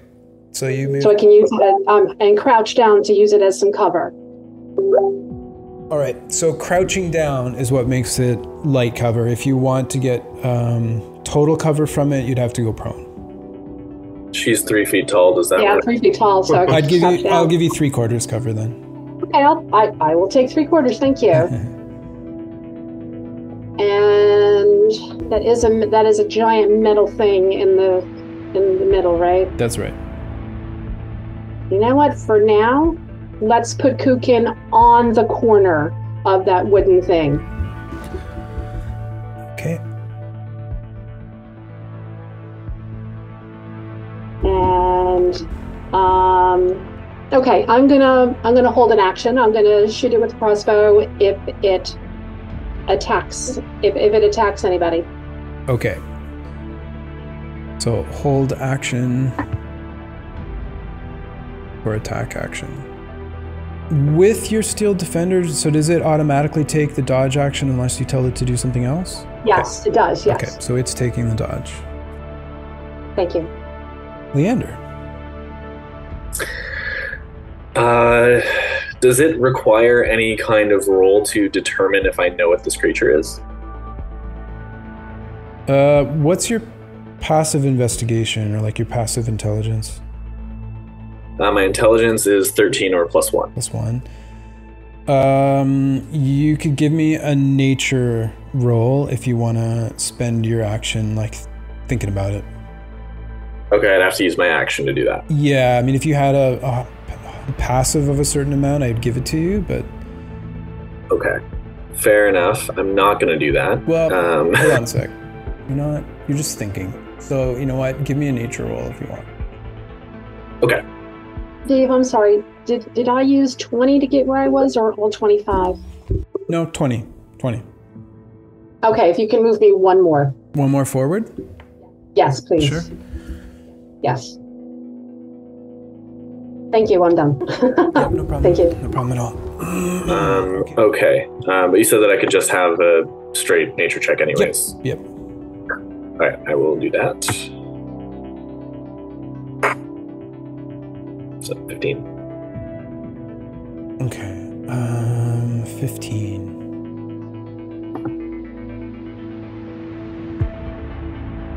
So I'm gonna send you something. Okay, cool. All right. What I'm going to do is I'm going to take my hand out of the bag. I'm not going to use the thing that I had my hand on. Okay, so you drop it in your bag. Yeah. Mm-hmm. So I'm going to use... let me just double check here. I'm going to use cantrip. I'm going to do Mind Sliver on it. Okay. So it needs to make a intelligence save. All right, can you just read out Mind Sliver for everyone? Absolutely. You drive a disorienting spike of psychic energy into the mind of one creature you can see within range. The range is 60 feet. The target must succeed on an intelligence saving throw or take 1d6 psychic damage and subtract a d4 from the next saving throw it makes before the end of my next turn. Teamwork makes the dream work. So it's an 11. Fails. Okay, so it fails that. Sorry, is there a range on the spell? 60 feet. Okay. Okay, I'm just gonna double check. Might want to. I think you're good. Yeah. It'll be close. Yeah, no, that's 60. Yep, you're good. Perfect. Okay, so I'll roll damage. Max damage. Okay. So that's 6 psychic damage? Boy. Mind Sliver is psychic damage. And then, I don't know, I guess you'll roll the minus 1d4 the next time someone does a thing that makes it do a save. Yep, but just remind me, I'm gonna put a token on him. So this is just a little crown I'll give him. Or give her, I should say. And that was 1d4 from the Mind Sliver the next time it goes to make a That's save. until the end of your next turn? Until the end of my next turn. Alright. Anything else for Leander? Yes, I'm going to move to the left, kind of like left diagonal back to get behind the structure that's next to Sir Daylon. Okay, 5, 10, 15, 20 would get you to here. Perfect. And that would also give me full cover from the view of the giant thing there. Currently... No. It's just, you're just a little bit to the side. I mean, the creature is so big that you can still see part of it. Okay. So you'd have to I would move to here to not. Oh. Okay. I'll have moved there then. Okay. Just the general purpose just being out of view of it. Sure. Yep, no problem. And then I think that is going to be my turn. All right, Sir Dalon, it is your turn. Right. So Dalon's just going to go straight Nova. He'll raise his shield and his hand with the javelin in it, lurch forward, and then you'll see two luminous, glimmering wings of golden light spring up from his back. Using Radiant Soul, I'm going to knock that off now. So now I have a fly speed equal to my walking speed, I believe. And the first attack that I hit with on each turn deals an extra 3 radiant damage. Okay. But this... Okay. Sorry to cut you off. Sure. I should have thought of this before, and I didn't. But I'm going to switch Sir Dalon and Talmer's mini, and there's a reason for that. Just one sec.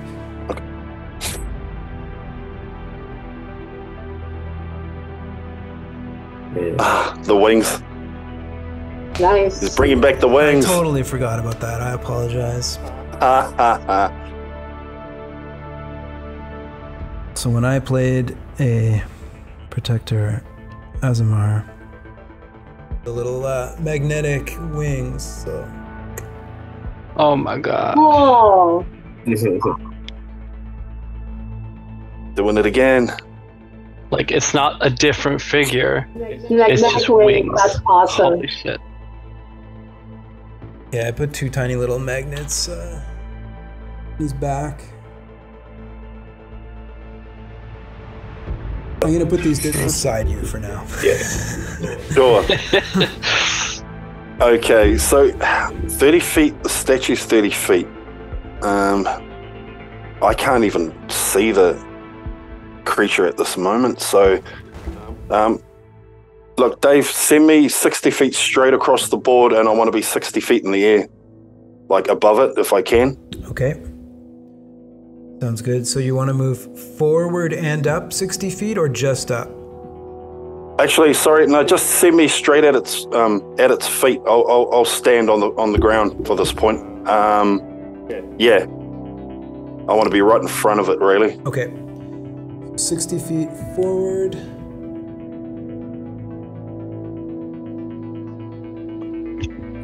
Cool. Okay. Yep, so that's action, movement, hasted action. Oh, sorry, So Dalon will look up at it and like stare it in the face and say to that giant thing something along the lines of, "We are not here by choice. We were sent here by Thermagul, but none of us wish to be here." And then he's got to take the dodge action. Okay. Got it. Sweet, and that's the turn. All right, Katul. Okay, statue in the center, like on the desk right now, it's like an obelisk thing, but in the game, it's like, you know, big Greek man. Yeah. Is it climbable? Yep. Okay. Yeah, I'm going to use my, oh, cool, okay, I have Cat's Claws, which gives me a climbing speed. So if I have a climbing speed, I don't need to roll anything? Correct.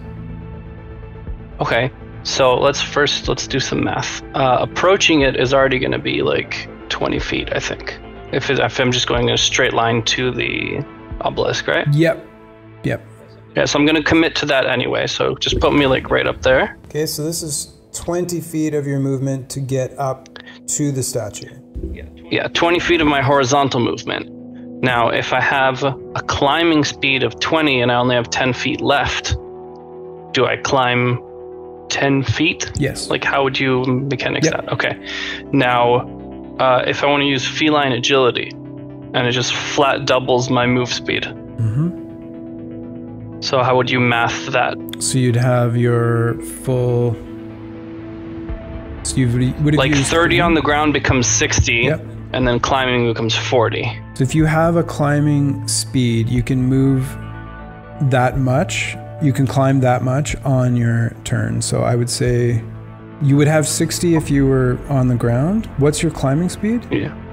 20. 20. So you've already used 10 of it? I've already... Well, yeah, I will have used 10 of it. So you'd have 30 more. Yeah. Okay. And that's just my movement. Yeah. So I'm 40 feet up this statue, just with my movement, right? And not with the bonus action dash. Right. And so just for clarity though, like its head is 30 feet in the air. So at 30 feet, you'd have to start like climbing up the actual rod that it's holding up into the air. Yeah. And that's like fickle. That would be tricky. I would say anything you do. I want to get as high as I can and as safe as I can. Okay. Like I won't like go out on a limb. Yeah. Pun intended. Got you. Nice. So where am I exactly? How high am I? 30 feet in the air, right up on the shoulders of the statue. So I'm not going to use feline agility. I will have bonus action dashed. Okay. So that's still the same amount of movement, but I haven't activated the feline agility. Yep. And could I position in a way that I could action hide? Or is it very obvious that there's a cat on this statue's head? Go ahead and give me your stealth roll. Yeah. It's not like I'm trying to hide in like open space, right? Right. Yeah, I mean there is okay, cover cool. there, yeah. Perfect. Just, total cover. To the DM or in general? I'm just gonna click it. No! 14. Okay, so your stealth is a 14. Oh, that's a 9? The animation looks like a 2. Oh, okay, cool. Alright, that's good, that's good. So you're currently hiding with a 14. Yeah, like way up in the air though. Do you have one of those risers? Yep. So you've used your cunning action to dash, and you've taken the hide action. Yes, I have moved, bonus action move, and action hide. Exactly what you said. Action hide. Okay. Talmer, it's your turn. If you need to put me up on a riser, I think. Oh, yep, sorry. There we go.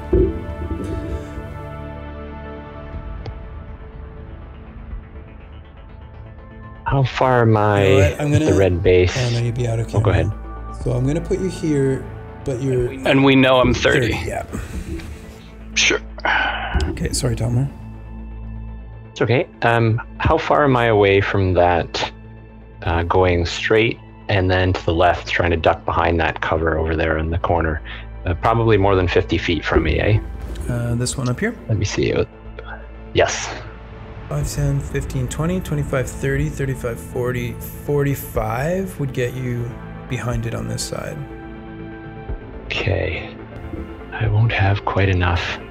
I'm going to use an action to cast Resistance on myself. Okay. And as a bonus action, I will turn into a giant hyena. Bonus action. And I will run, and then I will run 50 feet towards sort of that cover. Okay. Giant hyena, is it a large creature? Yes. Yes, okay. Making sure. So you're running, go to... Sure, yep. Can you explain resistance? Absolutely. I touch a willing creature and its concentration. Until it ends, I get D4 added to a saving throw. It's guidance for saves. Yeah. It's your concentration right there. Okay, that's it for Talmer. That's me, thank you. At the end of Talmer's turn, Creature is going to take a legendary action.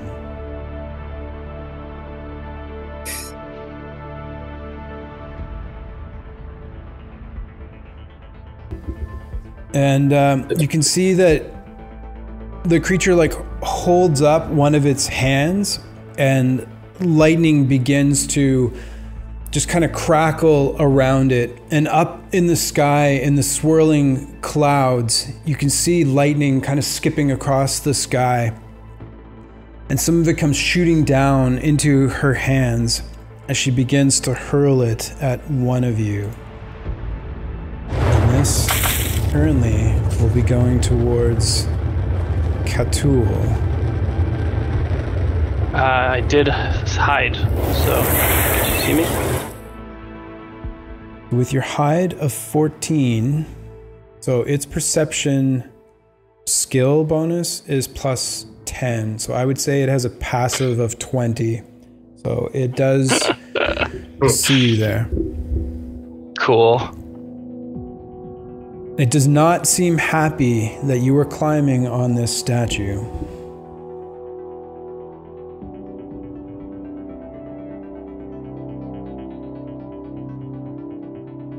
Purposefully pausing, not just for dramatic effect. So you're taking the attack? You're asking me?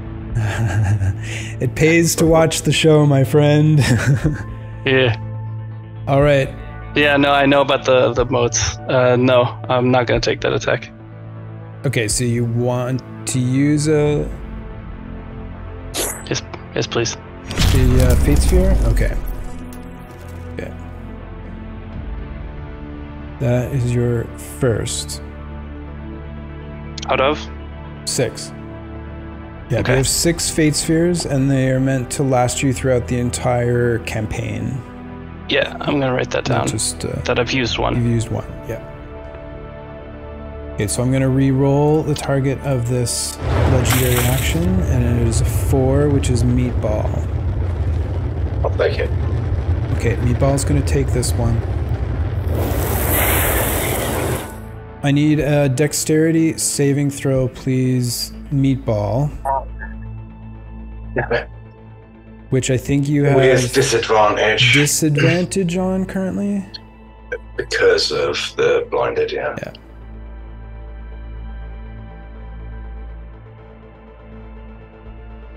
I mean... Hey, 17 with disadvantage is not too shabby, but it does not meet the required 18 of the DC of this check.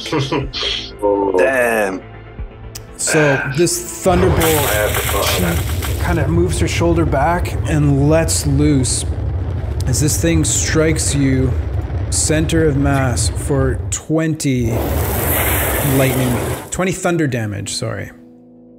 As it hits me, it sort of, some of it absorbs into the armor, and I take half of that. Yeah.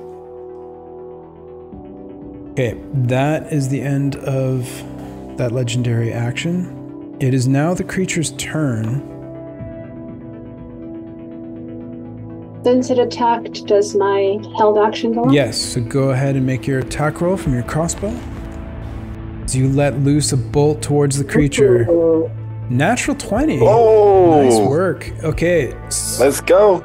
Don't underestimate size. So go ahead and roll your damage, and then we'll max out your damage die as well. Okay. Not bad. Okay, so first one I'm going to take as your damage die, so that would be 6 plus 4 for 10, plus 8 for a total of 18 non-magical piercing or magical piercing? This is, because it's an infused weapon, it's magical. Okay, so 18 magical piercing damage. And she ducks back down. Artificer's on my to-do list. I've just finished a campaign of them, and they are one of the best classes I've ever played. Did you go armor? Battlesmith. Okay, so that's your reaction taken care of. It is now the creature's turn, and this creature sets her eyes upon Talmer. Hold on. Before you make any decisions here, you can see now, as she had raised her hand above before, drawing down lightning into this like thunderbolt, she now raises up her other hand, and you see a funnel of like air and condensed wind encircling into her hand until it coalesces into like a javelin made of wind as she begins to take aim. And she squares up on Talmer. How about it? Okay, Talmer's gonna take it.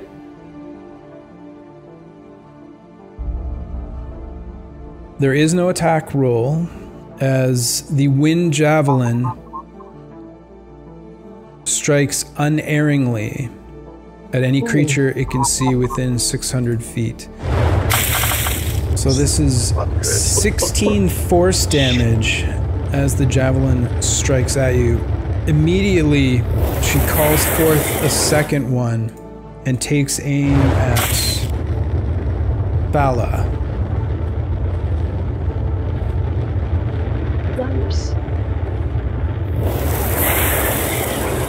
Does her cover help? It does help, but it's not total cover, so Yeah, I can still see you.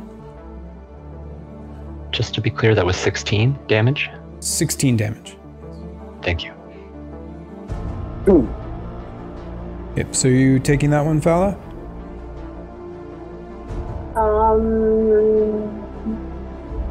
Yeah. Okay, once again, unerringly with... There's no attack roll, right? No, I'm using a Fate Spear, I'm sorry. Okay. Fate Sphere used by Yes. Fala. That is her first. Fala ducks down behind cover. It sets its eyes on Talmer again.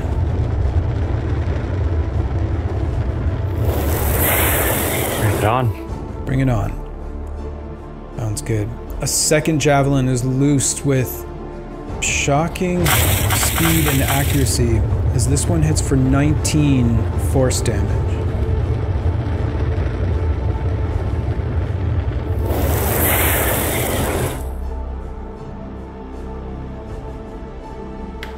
And it's gonna stay put for the time being. That ends the creature's turn. It's now Meatball's turn. So, that's not a great deal I think I can do. So, my maul is a two-handed weapon. Do I only have to be holding it in two hands to attack with it? Can I just hold it in one hand to then throw a javelin with the other? Yep. You only need two hands to attack with it. All right, so I'm going to run 25 feet in a diagonal towards the big pillar in the center, the statue. Okay.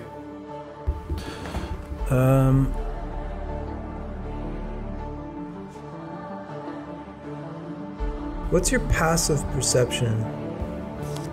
13. Reduced by 5 because of your... No, that's not. Oh, yes, sorry. No, yeah, so 8. Okay, hold on. Just let me check one thing, guys. And what I'm just getting at here is whether there's any way that Meatball would know that there's even a statue here, but...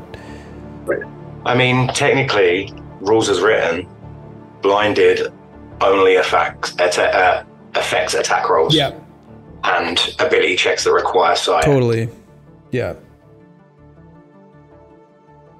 But yeah, no, I get it. The statue isn't making sound, so it's a static object, so how would I know it's there? Whereas everything else, you rely on other senses, don't you?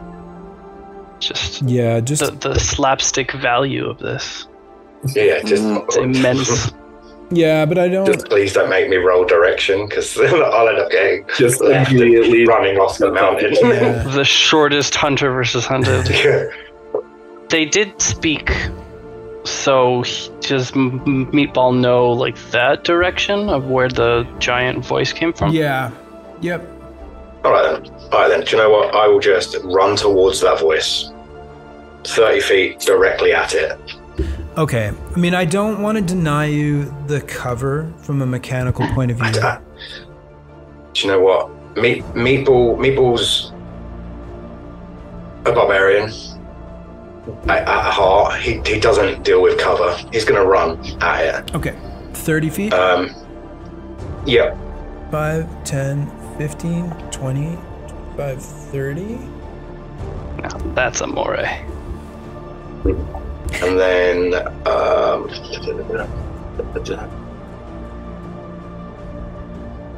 as a bonus action, I'm going to go into rage because I've just been struck by lightning.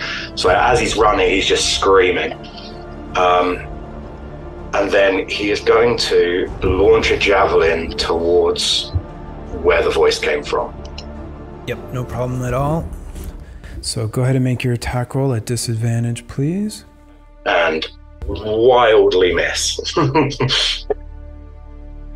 Oh, I didn't. He's like, yes! Take my javelin! And then miss. He doesn't know he's missed, so... Yep, your javelin sails wide and lands somewhere beyond the giant. Okay, anything else for you? I guess you've done everything you can do. Yeah, no, I've done action, bonus action, movement. Okay. At the end of the round, the Lair action kicks in, and you guys see lightning come striking down, hitting this metal rod on this statue. Everything in the area within 15 feet just lights up with this blue energy, and you can see the eyes of the statue light up, as do all of these glyphs that are on this cylinder that the statue seems to be holding on to. And you can just see this like wave of energy burst out 15 feet and then dissipate downwards into the ground. However, our feline friend... Oh no! Yeah. How did you not see this coming? He's holding a divining rod, like I had plans rod. upon plans. I need you to make a dexterity saving throw as you become aware of the fact that lightning is about to strike. Cool. I believe. I don't believe. 7. So, as you're gripping onto this metal statue, the lightning strikes the rod at the top and just descends down the metal statue very quickly as you are hit for 3d10, 17 lightning damage. Do I hold on? Yes. Round 2, Fala, it is your turn. All right. 1, 2, 3, 4, 5, 6, 7, 8. Let me think here. Vala is going to... Actually, she's kind of okay where she is. But she's going to send Kook in. She's not going to move. She's going to pop up. And she's going to... why not? Let's take another shot with that crossbow. Okay. Have your attack roll with your crossbow. Ooh. 12 as your shot goes wide. I'd say. Oh, actually, my bad. Just double checking the AC. That does hit. Whoa! What? Yep. 12. It's a giant. 12 is enough to hit. Easy to hit, but massive amounts of health. So yeah, roll your damage, please. Okay. 6 magical piercing. 6 magical piercing. Actually, I'm going to change my mind. 1, 2, 3, 4, 5. Now I can't get far enough to block its sight, so I'll just stay where I am. In the meantime, I will send Kukin his full 40 feet. Do I get up against the creature? Okay, so you're moving 40 feet towards the Like a creature. diagonal and stuff. I counted it. I think I'm right next to Sir Dalen there. Yeah, right on the corner where the rings are, yeah. All right, and You can go to there if you want. if you can move him instead of next to Dalen, just move him like diagonally up one, right up against the creature. Okay. 10, 30. Dalen, if you would just, Kukin gets a little overexcited, so when you can, just move over one, okay? So technically, you are engaged with the creature. You're base to base. And Kukin is going to dodge. Okay, dodge action. And that's it for Fala? Yes, that is all. Okay. And if the defender is within 5 feet of the creature, it has disadvantage against attacks to all creatures except for the defender. Okay, it can use its reaction to cause an attack to be a disadvantage, or it automatically makes all. I think it has to use its reaction to do that, doesn't it? Has to use its reaction, yes. Okay. All right, so at the end of your turn, it raises its hand up once again, calling down lightning into that right hand as it prepares to unleash a thunderbolt at Leander this time. Can it see me though? It cannot see you currently. It will re-roll and go for Talmer. Actually, you know what? It's gonna use up that time slot because it tried to see you and it couldn't, so we're gonna move on to Leander. It didn't take its legendary action there. Okay. Cool. Just delayed it. Okay. Okay. All right. So I'm going to move to the right. How many spaces would I have to move to the right to be able to see him? To be able to see the creature? Yeah. 10 feet, 2 squares. Perfect. So I'll do that. And then I will, actually, sorry, no. I will move instead of doing that, I will move diagonally to the right. I would say trying to get within, as long as I'm within 60 feet of it, is what I'm aiming for. Okay, so diagonally and forward? Yeah. Okay. Right there.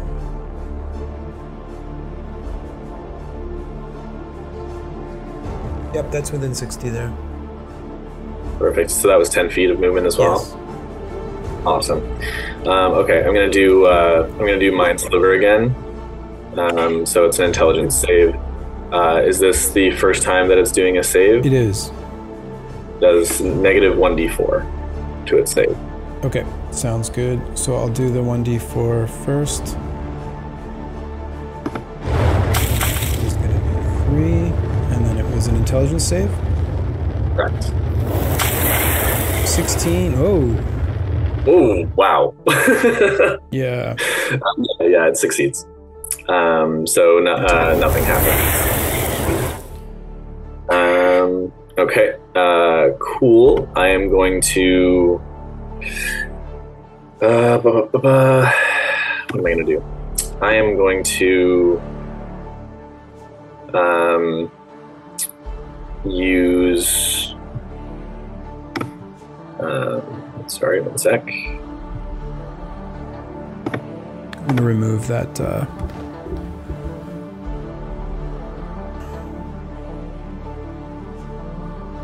So I have a question. With Quicken Spell, could I do 2 cantrips in a round? So, one of them, yeah. Yeah, one bonus action, one action. Cantrip, so I assume you could do 2 cantrips. Yep. Okay, I'm going to spend 2 of my sorcery points to do Mind Sliver again. Okay, sounds good. And that's 2 sorcery points? Yeah, it costs 2 to do it. Right, so another int save. This time no mods. And it is a 12. Which fails. Fails, okay. So we'll put that back on and go ahead and roll your psychic damage. 6 again. You see her kind of like jerk a bit at the intrusion into her mind. She takes 6 psychic damage. And then I will use the rest of my movement to move back to the spot where they did not see me.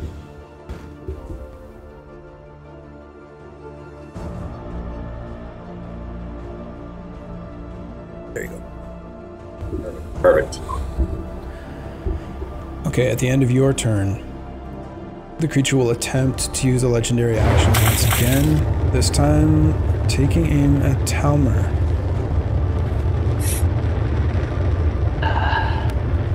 Really doesn't like hyenas. I am ready. Okay. Ready? Let's go. So, Dex saving throw from the hyena, please. Okay, I want to do some bookkeeping quick then. I got hit twice, so I need 2 con saves for myself because for my resistance. Yes, thank you for reminding me of that. So you're good there because it's 10 or half. Okay, that one will fail. That one will fail. So it's down, and then I need a dex save. Yeah. So resistance is down. Okay.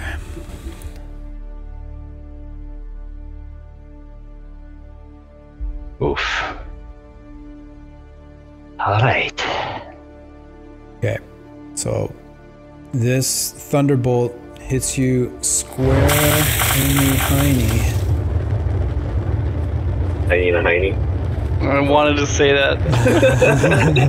I was like, wow, I'm gonna be like so 16 more force damage. Oh no, sorry, thunder damage. Okay, I am back in druid form, and some health has spilled over, or some damage. But this is okay. Okay.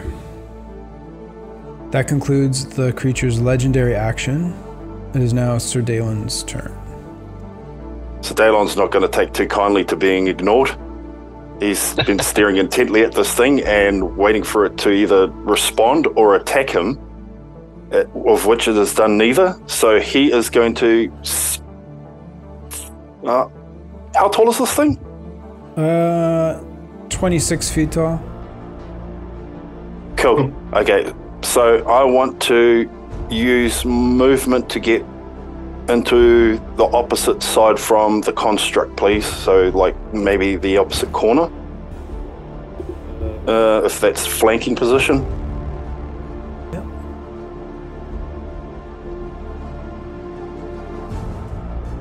And on the way around, he'll call out to the thing saying, "Ignore me at your peril."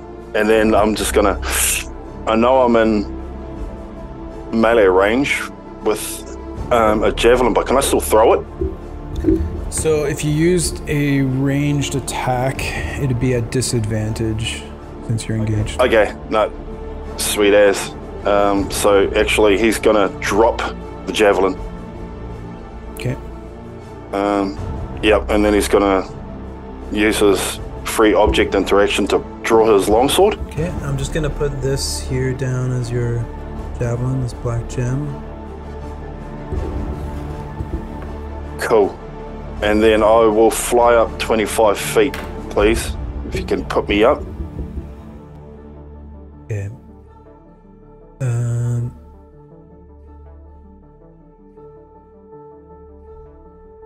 you moved 5, 10, 15, 25. So we'll just say you were flying up as you moved 25 feet? Sure. That'll be fine.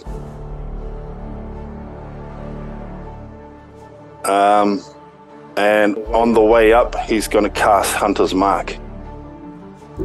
Okay. So I'm going to burn a spell slot and... yeah. Cool. And then I'm going to take 2 longsword attacks. So, yeah. Okay. Just for clarity here. So bonus action Hunter's Mark? Bonus action Hunter's Mark. First action to attack and hasted action to attack as well. Okay. And Hunter's Mark is concentration or no? It's a concentration, thank you. Okay. One more token. Yep. Yeah, man. Another Just ring one for the more, collection. please. Another ring for what? For the collection. The collection. Oh, yeah, exactly. Lord of the Rings. Okay. Okay, so that's at advantage? That is at advantage, yep. Cool. Okay. Roll to everyone. Advantage. That's pretty shocking. 14 but, is enough sure to hit, still. Cool. So this is going to deal an extra... oh, sorry. We'll just roll it out there. So... that's a vicious longsword, so I believe that's dealing magical damage. Slashing. Yep. 9 magical slashing. I have Hunter's Mark active, which is... should be that. An extra 2 magical slashing. And it should deal 3 radiant damage on top of that because of Radiant Soul. 8. 3? Yep. Got it. Cool. And then the second attack at advantage? Sir. Sure. That one. Incoming. Ooh, that was close. 19 does hit as you slash across its back one way, come back through on the other. Let's have that damage. Awesome. So that'll be a further 8 magical slashing. Mm-hmm. The radiant's only on and one attack per round, correct? Yes, And that's correct. same with Hunter's but Mark? I have... Or that's I think Hunter's... every attack, right? Yeah, I think so. And can anybody confirm? Pretty sure it is. Yeah. Okay. Yeah. So I'll throw that out there. Oh, yay, bang. 14 magical slashing damage. Yay. So now that I am through that, can I go a bit further around over to the opposite corner so as to draw its attention towards me and open its back up to whoever's still on the side where the rings are? Okay, do you want to move directly in the back? Yes, please. Okay. If me And then would he'll- see you, he'd tell him how much he loved you. And then he'll call out and say, "Find an advantage! Fight together!"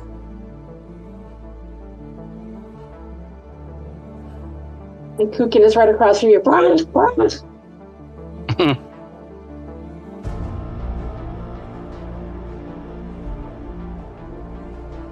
Okay, there we go.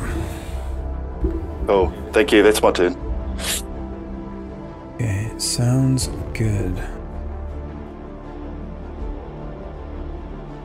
Why not? Okay, it's gonna use its final legendary action, and you see that despite the hands crackling with energy, it seems to summon some wind and goes to unleash it towards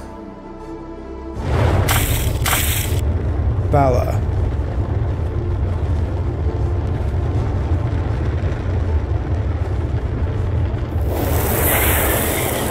We can try. I'll hang on to the wood. What was that? We can try. I'll just hang on to the wood really, really tight. Okay. Then, in that case, you feel an immense blast of air hit you as a gust of wind is unleashed in your direction. So I need you to make a strength saving throw, please. Strength saving throw. Okay, hold on. I have a feature for that. Hold on. Give me a second. I can use one of my armor's charges to use my dex bonus as a strength bonus. Okay. Let me mark off a charge. Sorry, intelligence modifier, so it's +3. Okay. As opposed to my -1. Sure, yeah. So just roll your strength save and then we'll add 4.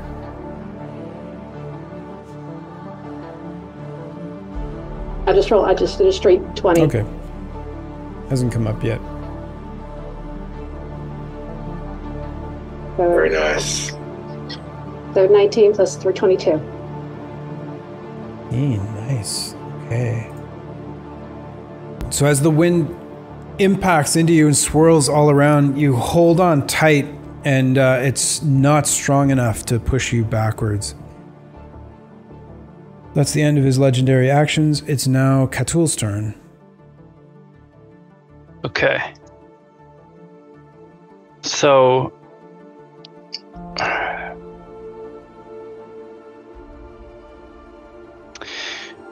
I'm having like a metagaming issue. Okay. Would it be considered metagaming to know that the same lair action can't happen twice in a row? What's your passive perception? My passive perception is 13. There's still a lot of lightning arcing across the sky. Yeah. And this creature okay. seems to be able to easily control all the elements of a storm. Okay, yeah, so the crispy kitty is, first of all, action going to take from up there a pot shot at the creature. Okay, and before you do that, just one clarification point. So I mentioned when the lightning came down, it kind of like illuminated a bunch of like symbols and stuff at the base. So that extends 5 feet beyond this like rise here. So this whole square out to here was illuminated when the lightning struck. Just for everyone to be aware of. So yep, you can go ahead and take your shot. Yeah. So it's not at advantage. It's just a short bow. But you do have your sneak because you have an ally within 5 feet. Yeah. If I hit, I have sneak attack. I just don't have advantage. Cool. All right then. Tally ho. Oh my god, that was almost a 1. 18. Your shot penetrates through the armor of this creature in its chest. So the short bow alone is this roll, and then the sneak attack damage is this roll. Okay, so total of 12, and that is non-magical piercing? Non-magical piercing. And then I'm going to... So would a controlled descent count as movement? I assume that's a yes. A controlled descent, yeah. Very much just claws right down the statue. Yeah, I mean, if you jump or fall more than 10 feet, you start to take damage. Yeah, yeah, okay. So I will movement down. This time, like, yes, using feline agility, so I'll mark that off. Okay. So that's 40 foot. The 20-foot climbing speed becomes a 40-foot climbing speed. So I get down, and then I have like 10 more feet of flat movement. That becomes 20 feet of flat movement. Like, I don't know. You tell me. So what's your normal speed? 30 with a 20-foot climbing speed. Okay. That's why it's like wonky once I start doubling things. Yep, no problem. So feline agility, it doubles your movement essentially. When you move on your turn in combat, you can double your speed until the end of the turn, and then I get it back. I would have 60 on ground, but my climbing speed is Total. 20, so it's You'd have 60 total, but only 40 of it you could use climbing. Yeah, but Okay. it's only 30 feet, so you're good. You Yeah, use so then 30 you feet still to have climb, and 30 you got feet 30 of left. movement. Yeah, okay, sweet. So I want to get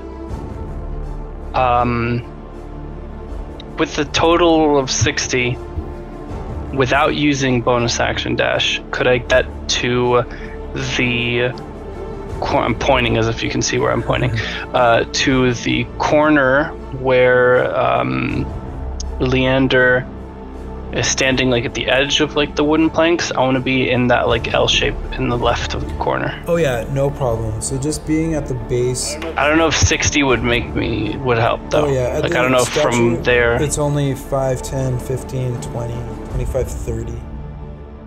Yeah, but I wanted to be like 2 more left. Yep, no I problem. wanted to be in the corner. Right here? Yeah. No problem at all. So 5, Sweet. 15, 20, 25, 30. Okay, half cover behind it. If I drop prone, is it full cover? Yes. Okay, and dropping prone is not like an action or something, It's right? free. Alright, I'm gonna drop a prone and bonus action healing potion myself. Okay. Go ahead and roll your 2d4 plus 2, please. So 5 becomes 7.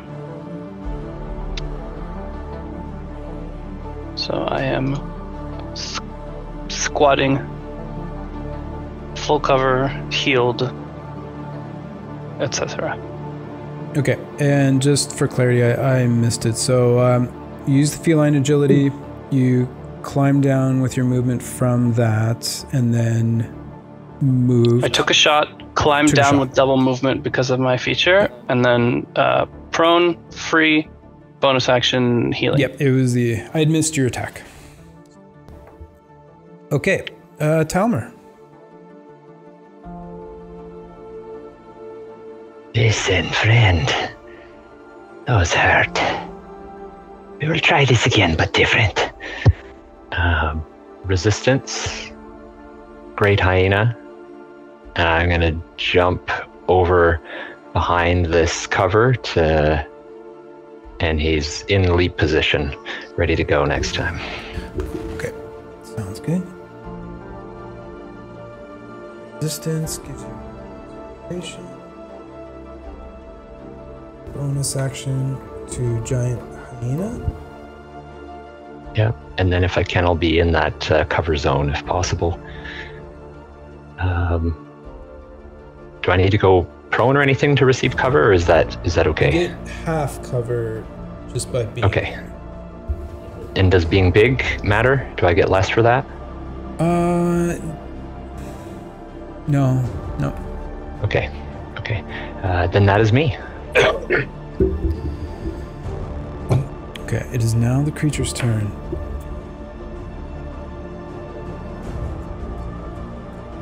You can see she holds her right hand up again and calls down more lightning, and then this time it seems to coalesce into this lightning-filled blade on her hand as she looks around at next target, which would be Fala.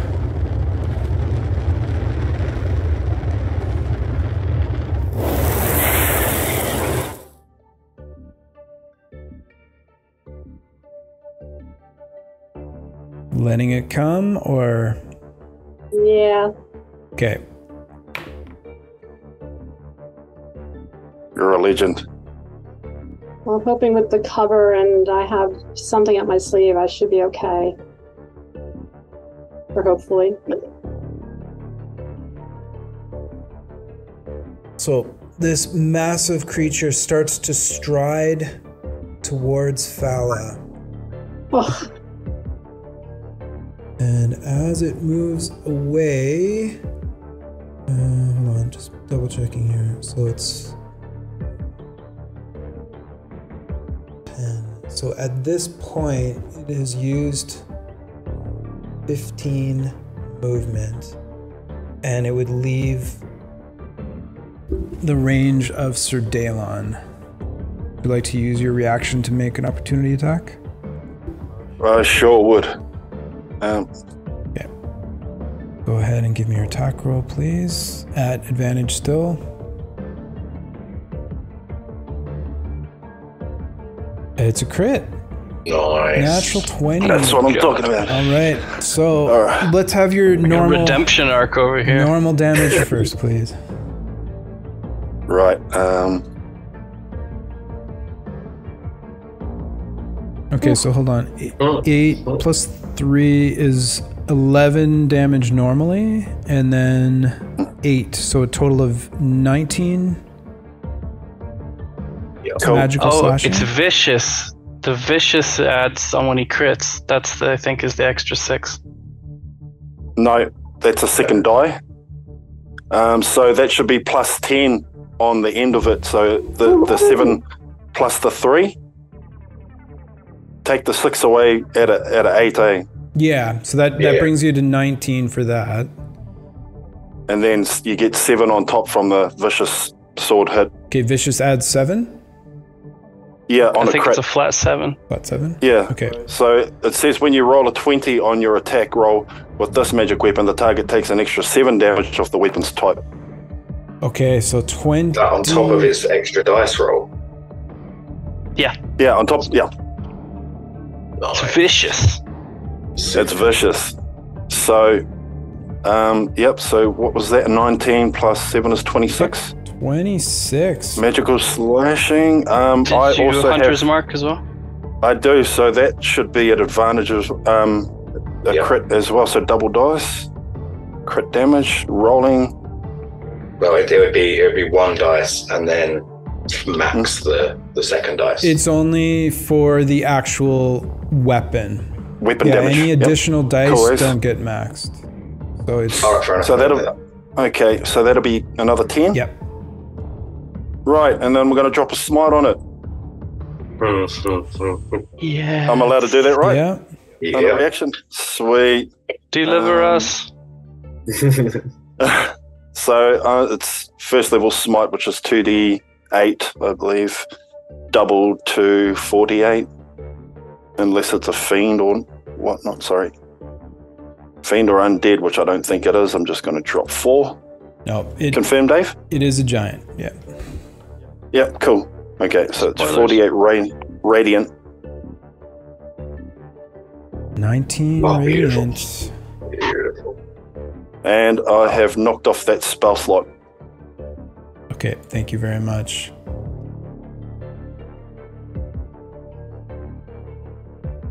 Right, that last blow hurt, and you see her kind of stagger forward a bit as blood begins to pour out of that wound. And she turns around, giving a like nasty look.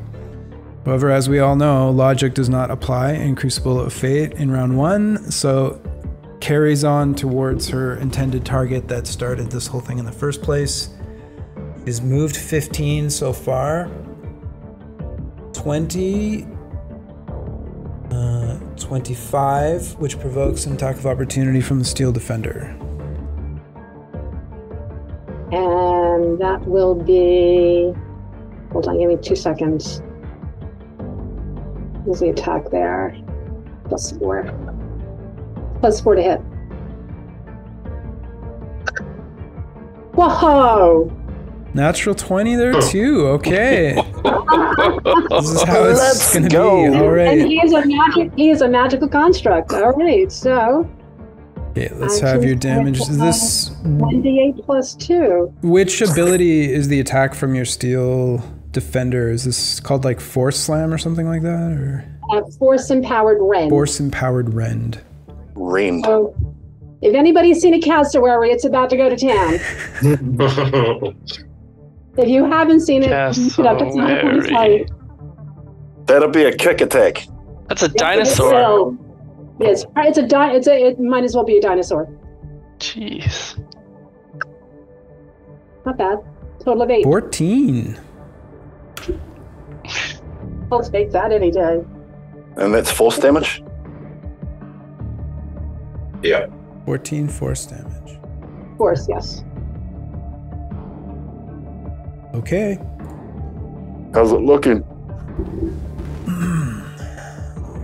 Wait, sorry, is that punch had a plus to it, didn't it, as well? So it's not 14, it's 1d8 plus 2. Plus 8 plus 2. Yeah, plus 2. so it's 16. Oh. Yeah. Oh, okay. So an extra 2. All right. Yeah. Thank you for that. There we go. So the movement was 5, 10, 5. We're at 30, 40, and to here with 15 feet of reach. Is it 15 for this weapon? It is 15. It's going to strike using its lightning sword for a first attack at Fala. 21 to hit Fala.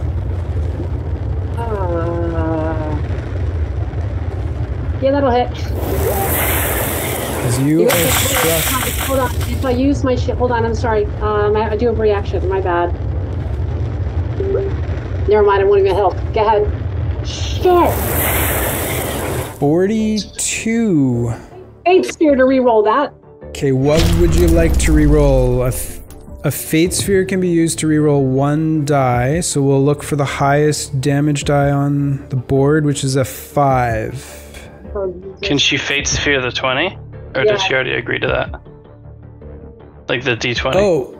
Yeah, the tech roll. Yeah, you can you can use a Fate Sphere to reroll the attack. Yes. Yeah, I have to reroll the attack. Okay, just 1 sec. Probably not going to be any better. Nat 20 incoming. You're right. Oh, Okay, second Fate Sphere used, and I will re-roll the attack. I mean, it's plus 14. Worse. Oof. Go ahead. This is not good. Okay, so 28 stands. That'll hit. Yeah, nothing I can do. All right. Sorry. No, I'm going to spend a Fate Sphere and make him re-roll the disadvantage.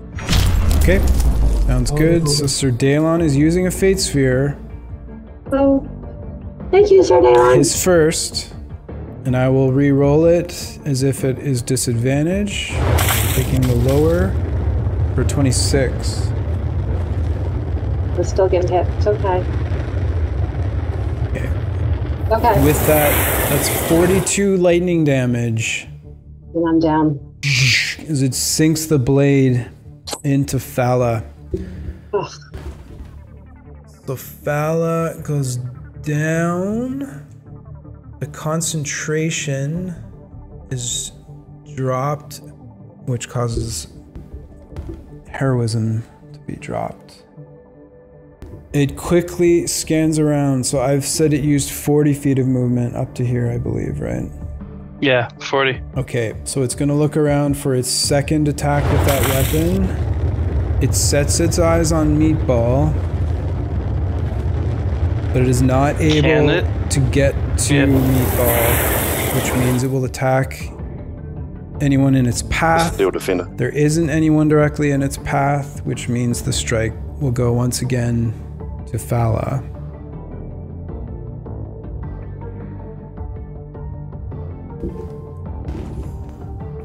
Sorry, Dave, for this Hold Steel on. Defender. Sorry, oh fuck! I screwed up. Shit. Okay, hold on. Sir Dalon was a question? Yeah, sorry, is the Steel Defender counted as a target? No, I can't make pets be targeted because then everyone will just bring pets because it adds another target to the game. I don't know if there's a way to. I don't know if there's a way to do this, but I forgot that I had cover and shield. So cover would give you +2 as long Plus 2 as to it... AC. Oh, you said it was 3/4 cover, so that gives me +5. 5. Okay, hold on. And then yep, valid point. throw up shield, and then throw up shield gives me 25. Okay, hold on. Yep, no problem. But just let me look up something about cover. If you max the 25, it'd still hit you with the 26, though. I was going to say it was a 26. Oh, what? But then a 28. The other thing is that the monster is still quite intelligent.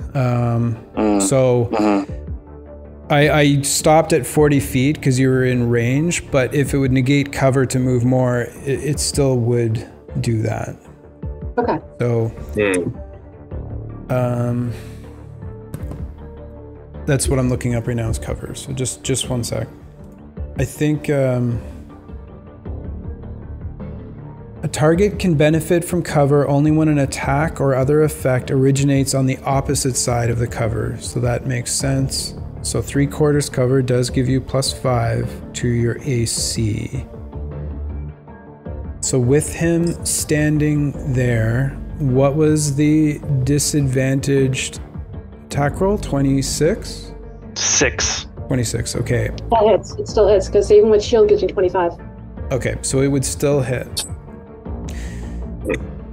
Sorry, one of the earlier rolls I think might have been lower. One of the earliest, the first roll was a 21, yeah. Okay, I don't know if that counts. So the first attack came in, and Fala didn't consider the fact that that's where the cover was missing, but decided that I could use shield, but the shield was +5 and wouldn't have reached the mark of 21.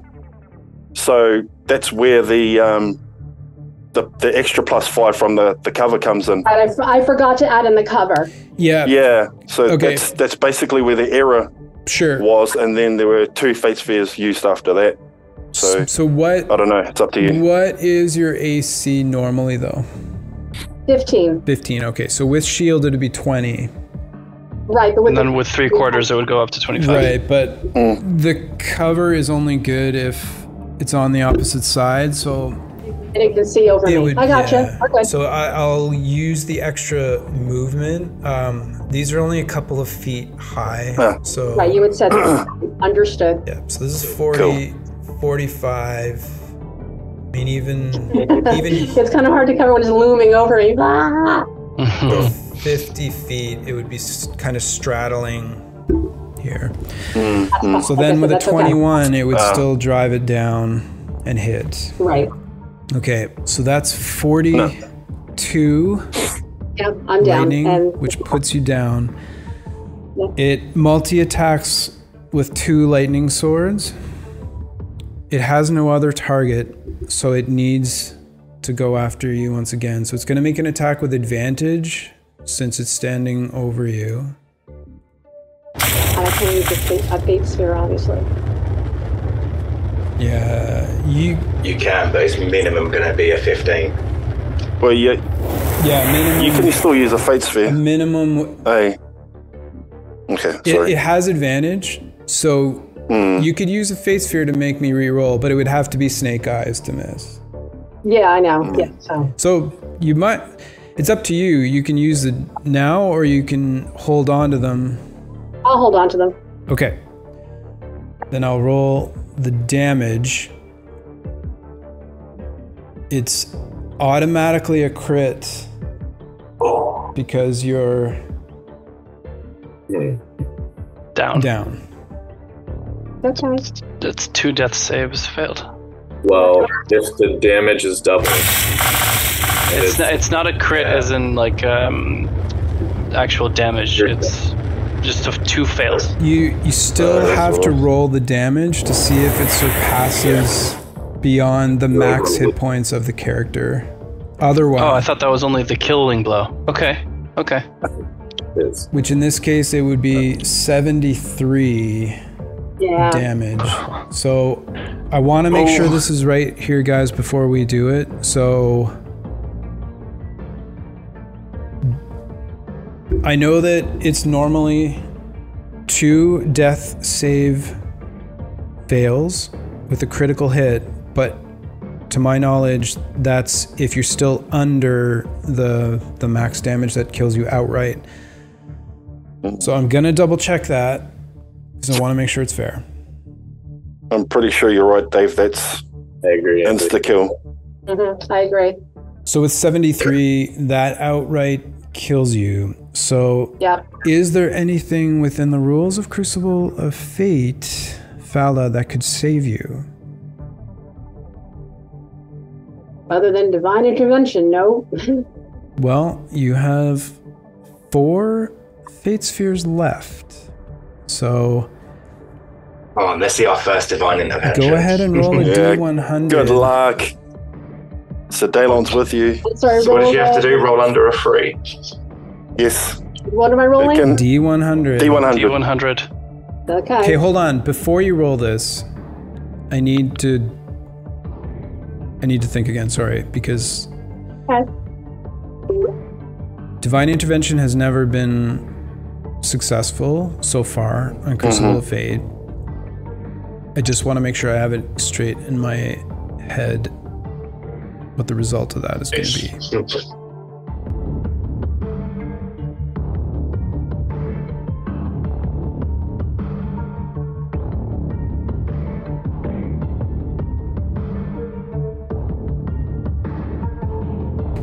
I'm sure you can all see the math symbols coming out of my head, but I'm editing this video, so that's not going to happen this time. That's exactly what happens when JL edits the video. Dave stops it.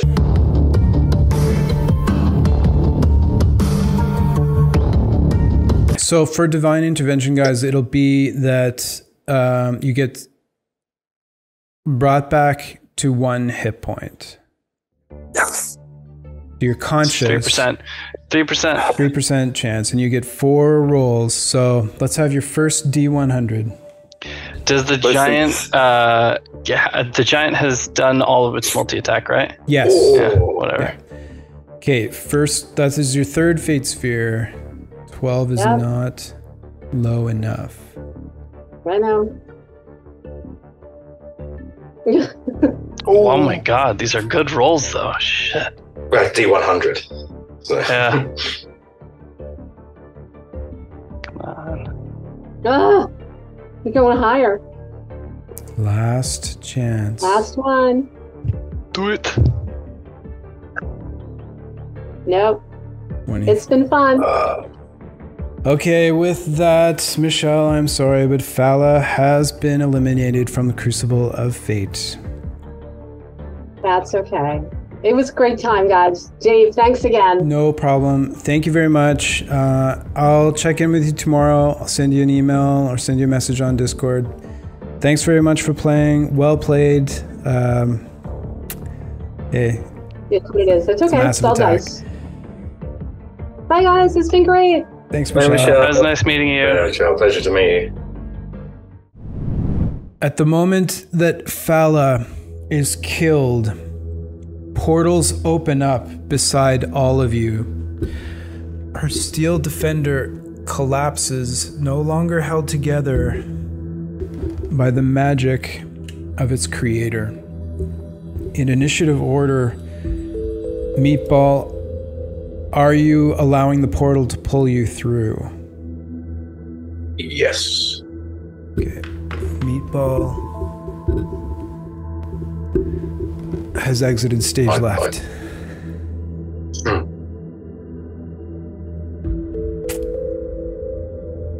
Bella's gone. Leander, do you exit as a free action?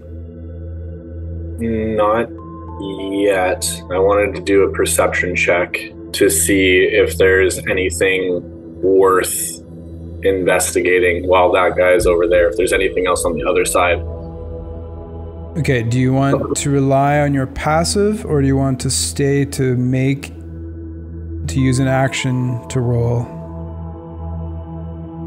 Would I be able to do, to use my action to, look, and then if I don't see anything, I can use my free action to step in? No, because it's not your turn right now. This is your opportunity as a free action to leave.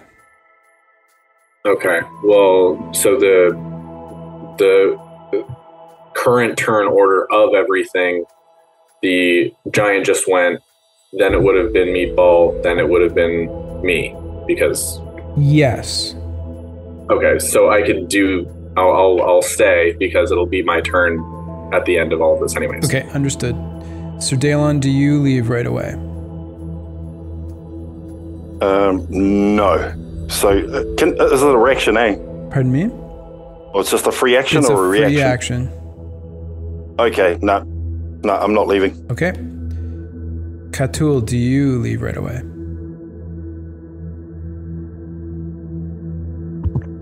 honestly had full intention to leave, lying there on the ground, but he's not leaving and he's not leaving, and that intrigues me. Okay. So yeah, no, I'm not gonna leave yet. All right, no problem. We'll take the next train. Talmer, do you leave as a free action? So one person is dead, one person has gone through. Correct. Yeah. Oh, yeah. 4 remain.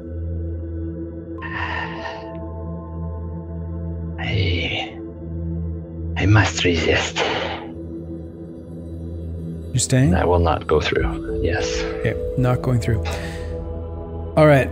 That ends the giant's turn. It ends the free actions. Meatball is gone. We're now at the Lair action as another bolt of lightning crackles down into this statue, illuminating it and causing the energy to dissipate out to that radius 15 feet out. At the top of round 3, it is Leander's turn. Okay.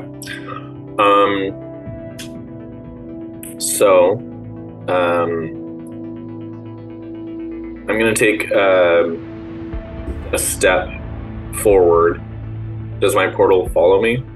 It remains stationary. Okay. Cool. Can I do, I'll use my action to do a perception check. Okay, go ahead and roll your perception check.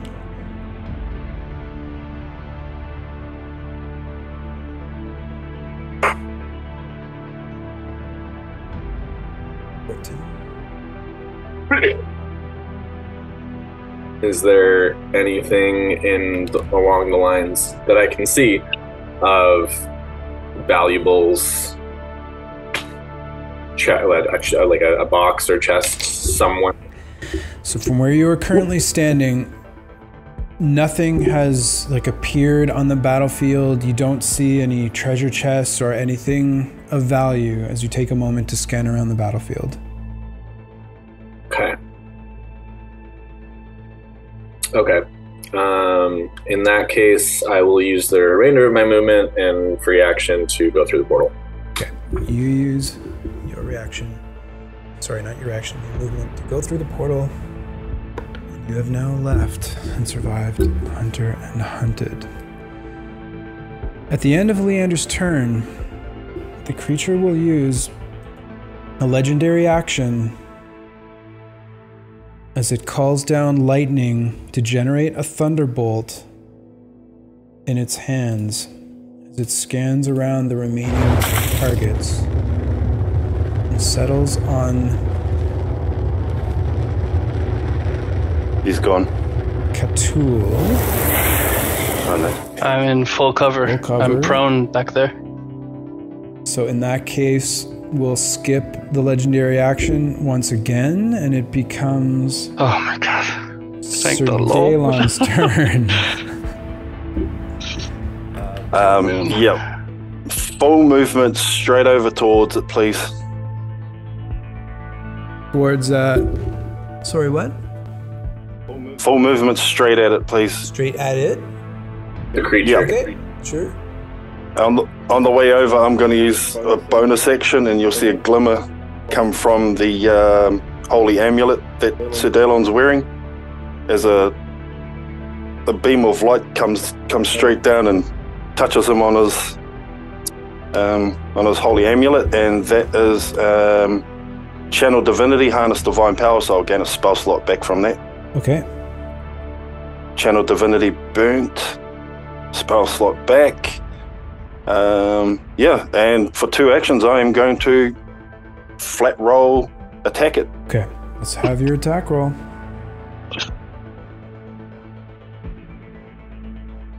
Where it gone? Oh my god. A dirty 20. Well, that's a dirty 20. Yeah, so it hits. Okay. Go ahead and roll your damage, please. That's sick. So it's further 9. Yep. No. Don't forget Hunter's Mark. Yes, absolutely. I'm going to throw Hunter's Mark at it.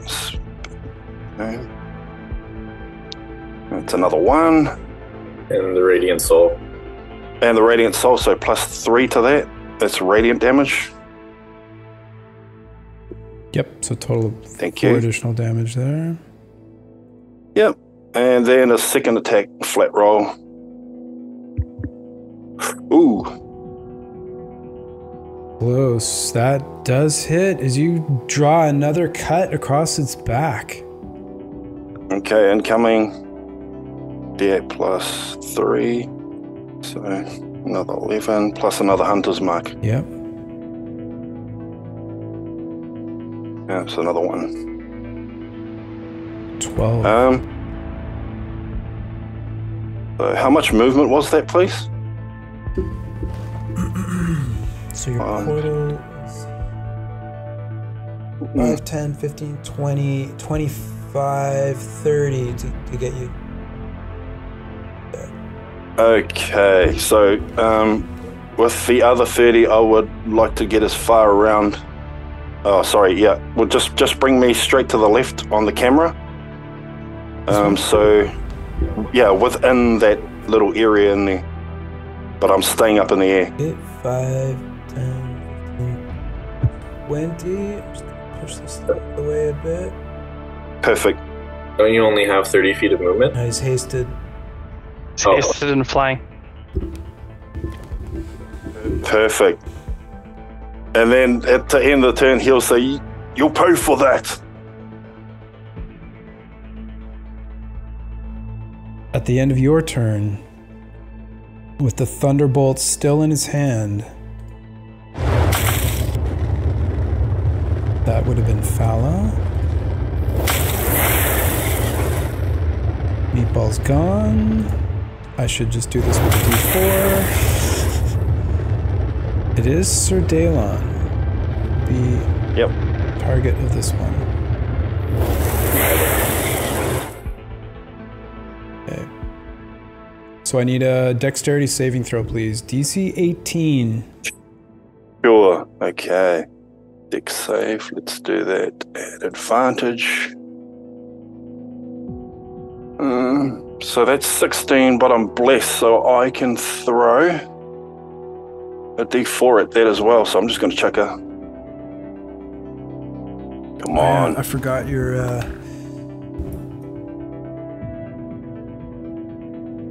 So that should be 19. 19 is a success. So you only take half of this thunder damage.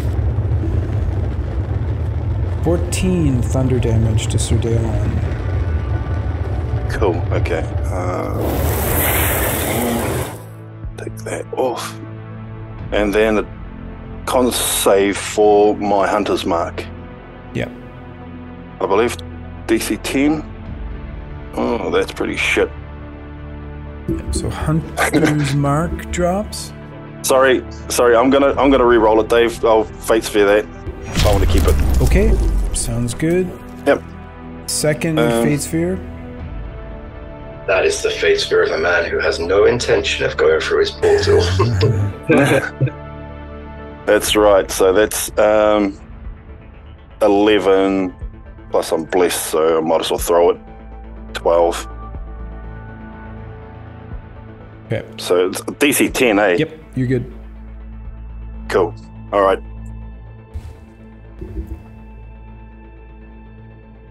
That's it for that. It's now Katul's turn. Can you turn the board? Sure, no problem. Okay.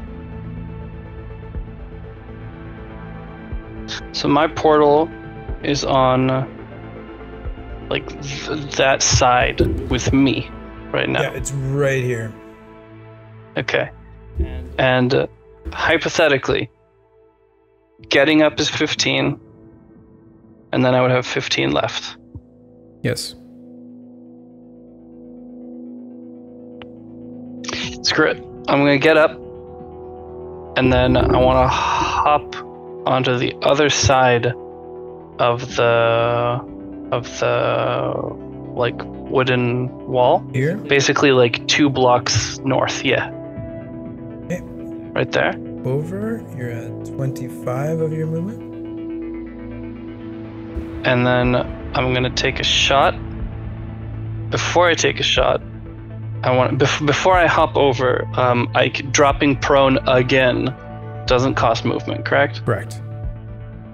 Okay. So, and again, the walls aren't actually there. They're not real walls. They're like half covers, so like 2 feet tall. No, the wood, yes. The brick to like my west. That's right. Those are not there. Okay. So yeah, I'm gonna take a shot and I'm gonna drop prone again. Okay, let's have and hope for the best. shot. Yeah, man, you inspire hope. What can I tell you? It's 12. Is its AC. Pretty sure that hits. Does hit. Sneak damage. So Sneak damage. this is the bow and the sneak attack. Okay. Hell yeah. 15 non-magical. Reduced to 7. Yeah. She's resistant? Damn. Okay. And yeah, and then I just drop again once more. Okay. Prone me. At the end of your turn. At the end of my turn. I'm prone. Oh. Sorry, I'm pulling in there. Oh, bonus action. Hide. No, bonus action. Another healing potion. Right. Actually, it's not a bad idea. Bonus action. I mean, I took a shot, so it knows that I'm there. Do I bonus action hide or do I heal? Be safe. Whatever's safest. I'm gonna, full cover. I'm gonna heal. Okay. I'm going to 2d4 plus 2. do that. 5 becomes 7. And I'll take another 1 off. And another arrow off. Okay. That concludes Catul's turn. Yes, sir. Alright. Talmer. Okay. A lot of laughing and giggling from this hyena over the events here. I can't quite make it to there, so I'm going to use 50 feet of my hyena's movement to travel sort of a little bit away from that pillar. I know it's a little bit dangerous, so kind of along the wall. And then I'll use my action dodge. I'll be ready next time to strike. Okay. So 50 It's dangerous as hell. Straight across? Yes. Yeah, if possible, to kind of skirt that pillar a little bit and then see where I get. Yep. Yeah, something like that. Beautiful. Love it. No, Don't no take zap. my portal. I dig man, I that didn't even little think about pineapple that. slice. Okay, and I'm still a pretty good distance away from this thing. You're dodging. Yeah, but maybe, am I within 50? Yeah. You're within 50. Okay, that's my turn. Thank you. Yeah, you're only 25. Okay, it is the creature's turn.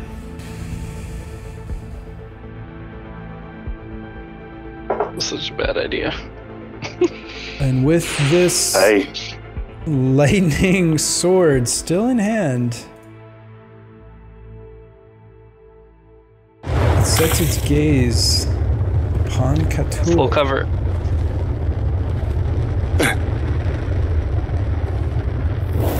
Begins to move towards Catul. All good? She had to cover as well. Ooh, distance-wise.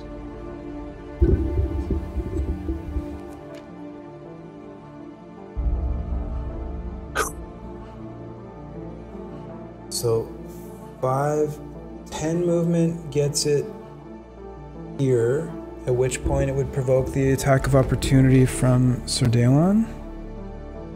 Cool. So I'm just reading also before I attack. My Radiant Soul says for 1 minute until, and once per turn you can have one attack. Yes. So it's, so not my turn, but any turn? Well, Or, once per your turn, yeah. okay, no, fine. Yep. Cool. Good to clear that up. Sweet, okay. Flat roll.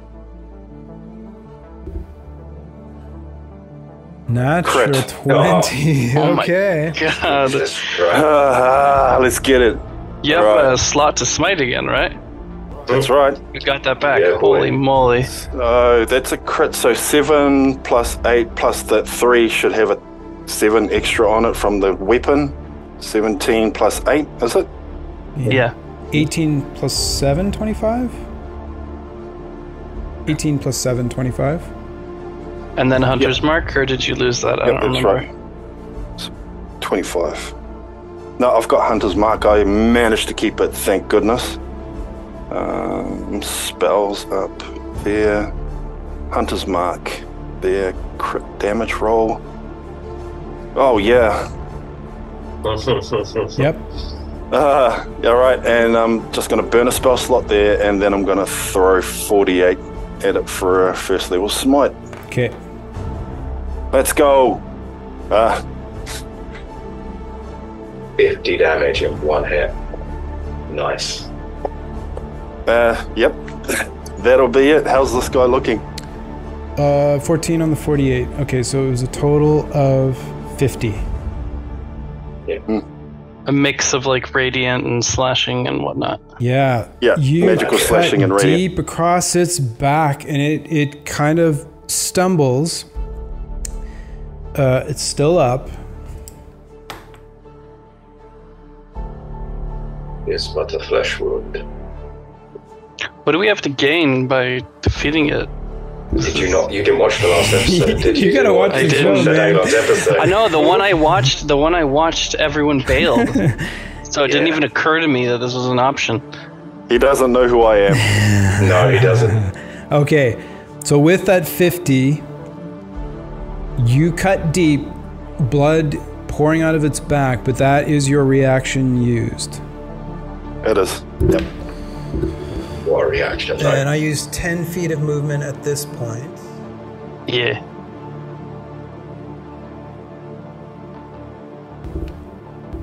I'm just counting. 15, Meatball was going to be gutted. He missed the 25, action. 30, 45, 50. This creature takes flight. Double checking its fly speed matches its move speed. I think it's... Yeah, it's all 50 across the board. It flies over, gliding to here.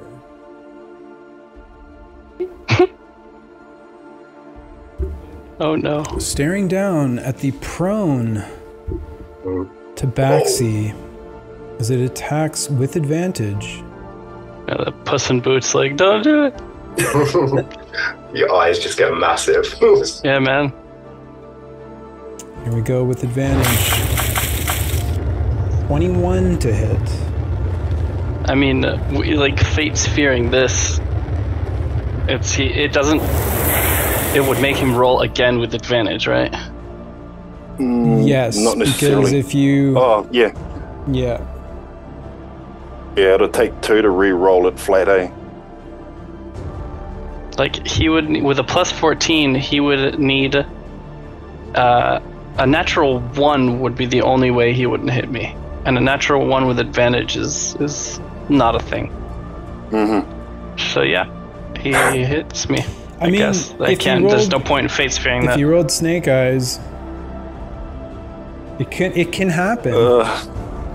See, he rolled double sevens. He can roll double ones. It can happen. It's probably a lot better chance of doing that than actually having divine intervention. Divine intervention, yeah. I mean, and again, Fate's fear doesn't change one of them. It would make him roll again with advantage. It would change both of them. Is that correct? You could. My understanding is that you could remove advantage with 1, and then you spend a second to have him re-roll that 1 as a flat roll. Is that right, Dave? I don't think we've ever had this before. So Okay. Let's think it through here. So he's rolling with advantage. You could get him to just use one fate sphere, he'd re-roll at advantage. If you use 2, you could get him to re-roll a flat roll. And that would still need to be a nat 1. Still need to be a nat 1 if you're... If I spent 5 fate spheres, would this guy just fuck off? That's going in the intro.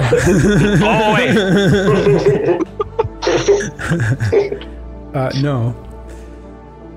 Yeah. But you, with 5 fate spheres, you could roll... What would that be? It would be 2 to do your flat 1. And then... No, yeah, I wouldn't be flat. I'd rather just 5 with advantage.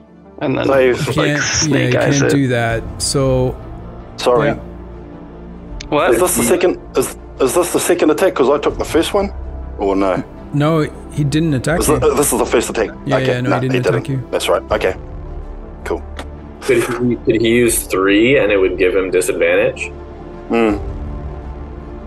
Reroll, straight roll, 3 fate spheres for disadvantage. Well, no, because you can't. Like multiple instances of disadvantage doesn't negate his advantage.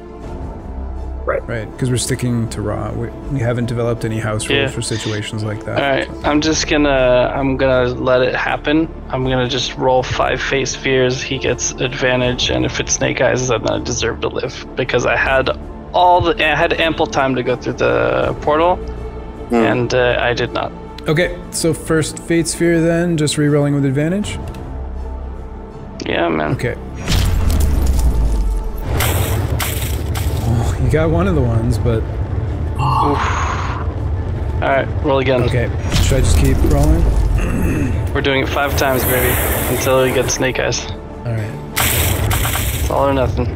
Natural 20 is not going to do it. Number 3.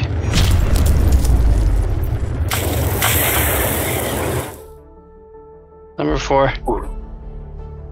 You know what, for number 4, I'll use both of them to make it a flat roll. Okay.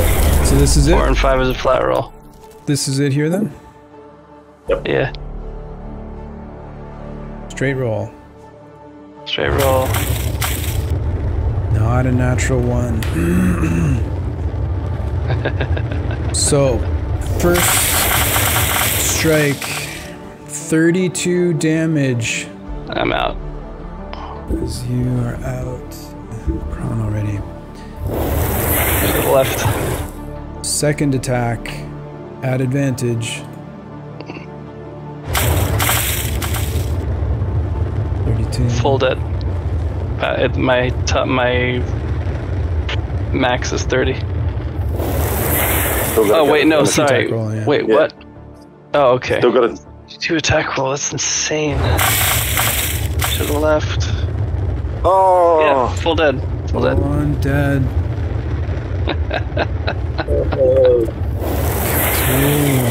Has died.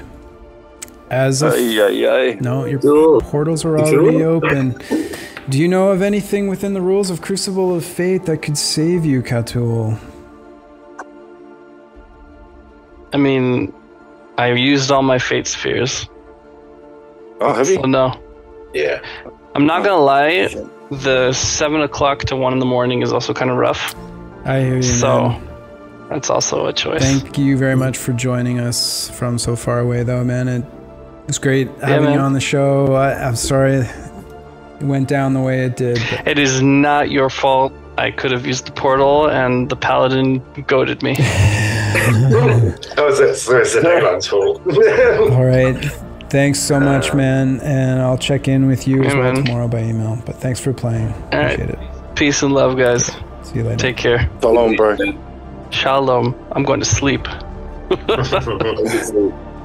And so that ends the giant's turn. Lightning strikes. No one is in range. We are at the top. Leander, it's your turn. I'm gone. He's gone. Already through the portal. That's me again. Who did I? Oh, I missed Talmer. No, Talmer went and was waiting. Talmer, yep. Okay. Yep. Then it's back to you, Sir Dalon. Well, get me straight back up on He's not doing me dirty like that. Oh, it's the first time in Crucible history we're gonna go straight through. Okay, so you're flying how far? I got 60 feet, so straight at him. Okay, 60 feet. Pursuit. Straight at him. Double checking. Vengeance knows no bounds. 30, 35. Yep, you're good. Yep. Yes.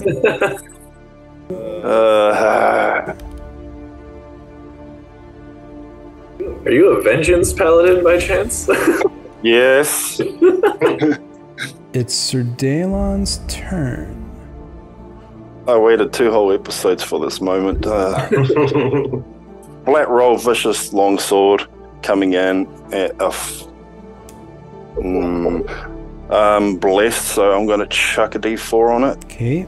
See if that gets me to 12, at least. Hey, that's 11. First attack. Yeah, so that's a misses. Okay, second attack. Flat roll. Oh my gosh. Look.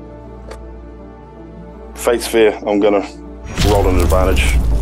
Okay. You can roll bless. You can do bless on every. Oh.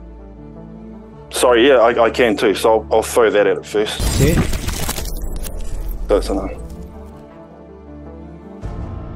Let's go. Oh, that is enough to hit. Crazy. Give it to me. Alright, here it comes. Yes. Plus Hunter's Mark. Come on, Hunter. Do you get your divine thing, or is that just the first attack? Yep, so this is the first attack. This is the first attack that I've landed, so it was... Yeah. Okay. Sir Dalon the Destroyer. I'm at head level too, so I'm trying to chop him in the head. Sir Dalon the Decapitator. Hopefully.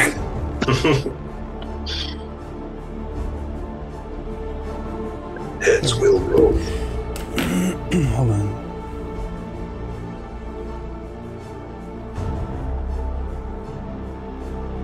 Oh, that ring is just sort of giving you an aim. Sir Dalon, how do you want to do this? Oh no. No way.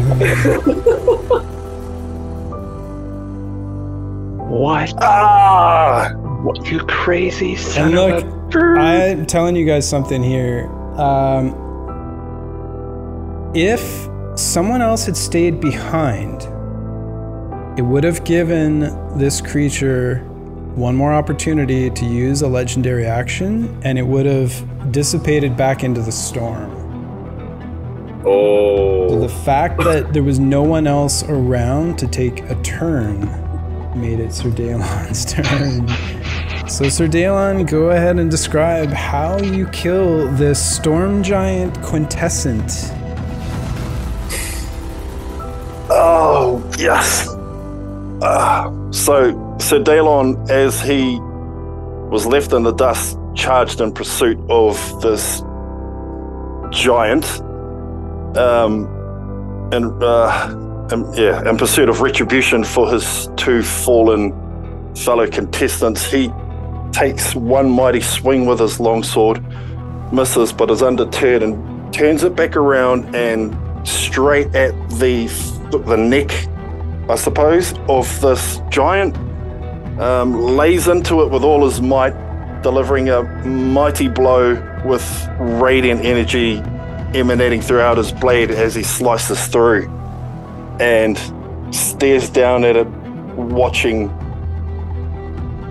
and waiting, hoping that it falls. It falls down to its knees, slumps forward, the lightning just dissipating into the ground, and blood just streaming out of its neck as it lays there dead, with you flying over it.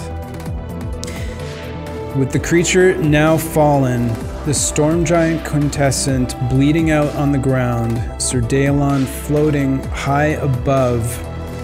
That's where we're going to end tonight's episode, everyone. So tune in for part 2 for the next step of episode 15 of Crucible of Fate. Thanks very much, everybody. Enjoy a nice long rest. See you later.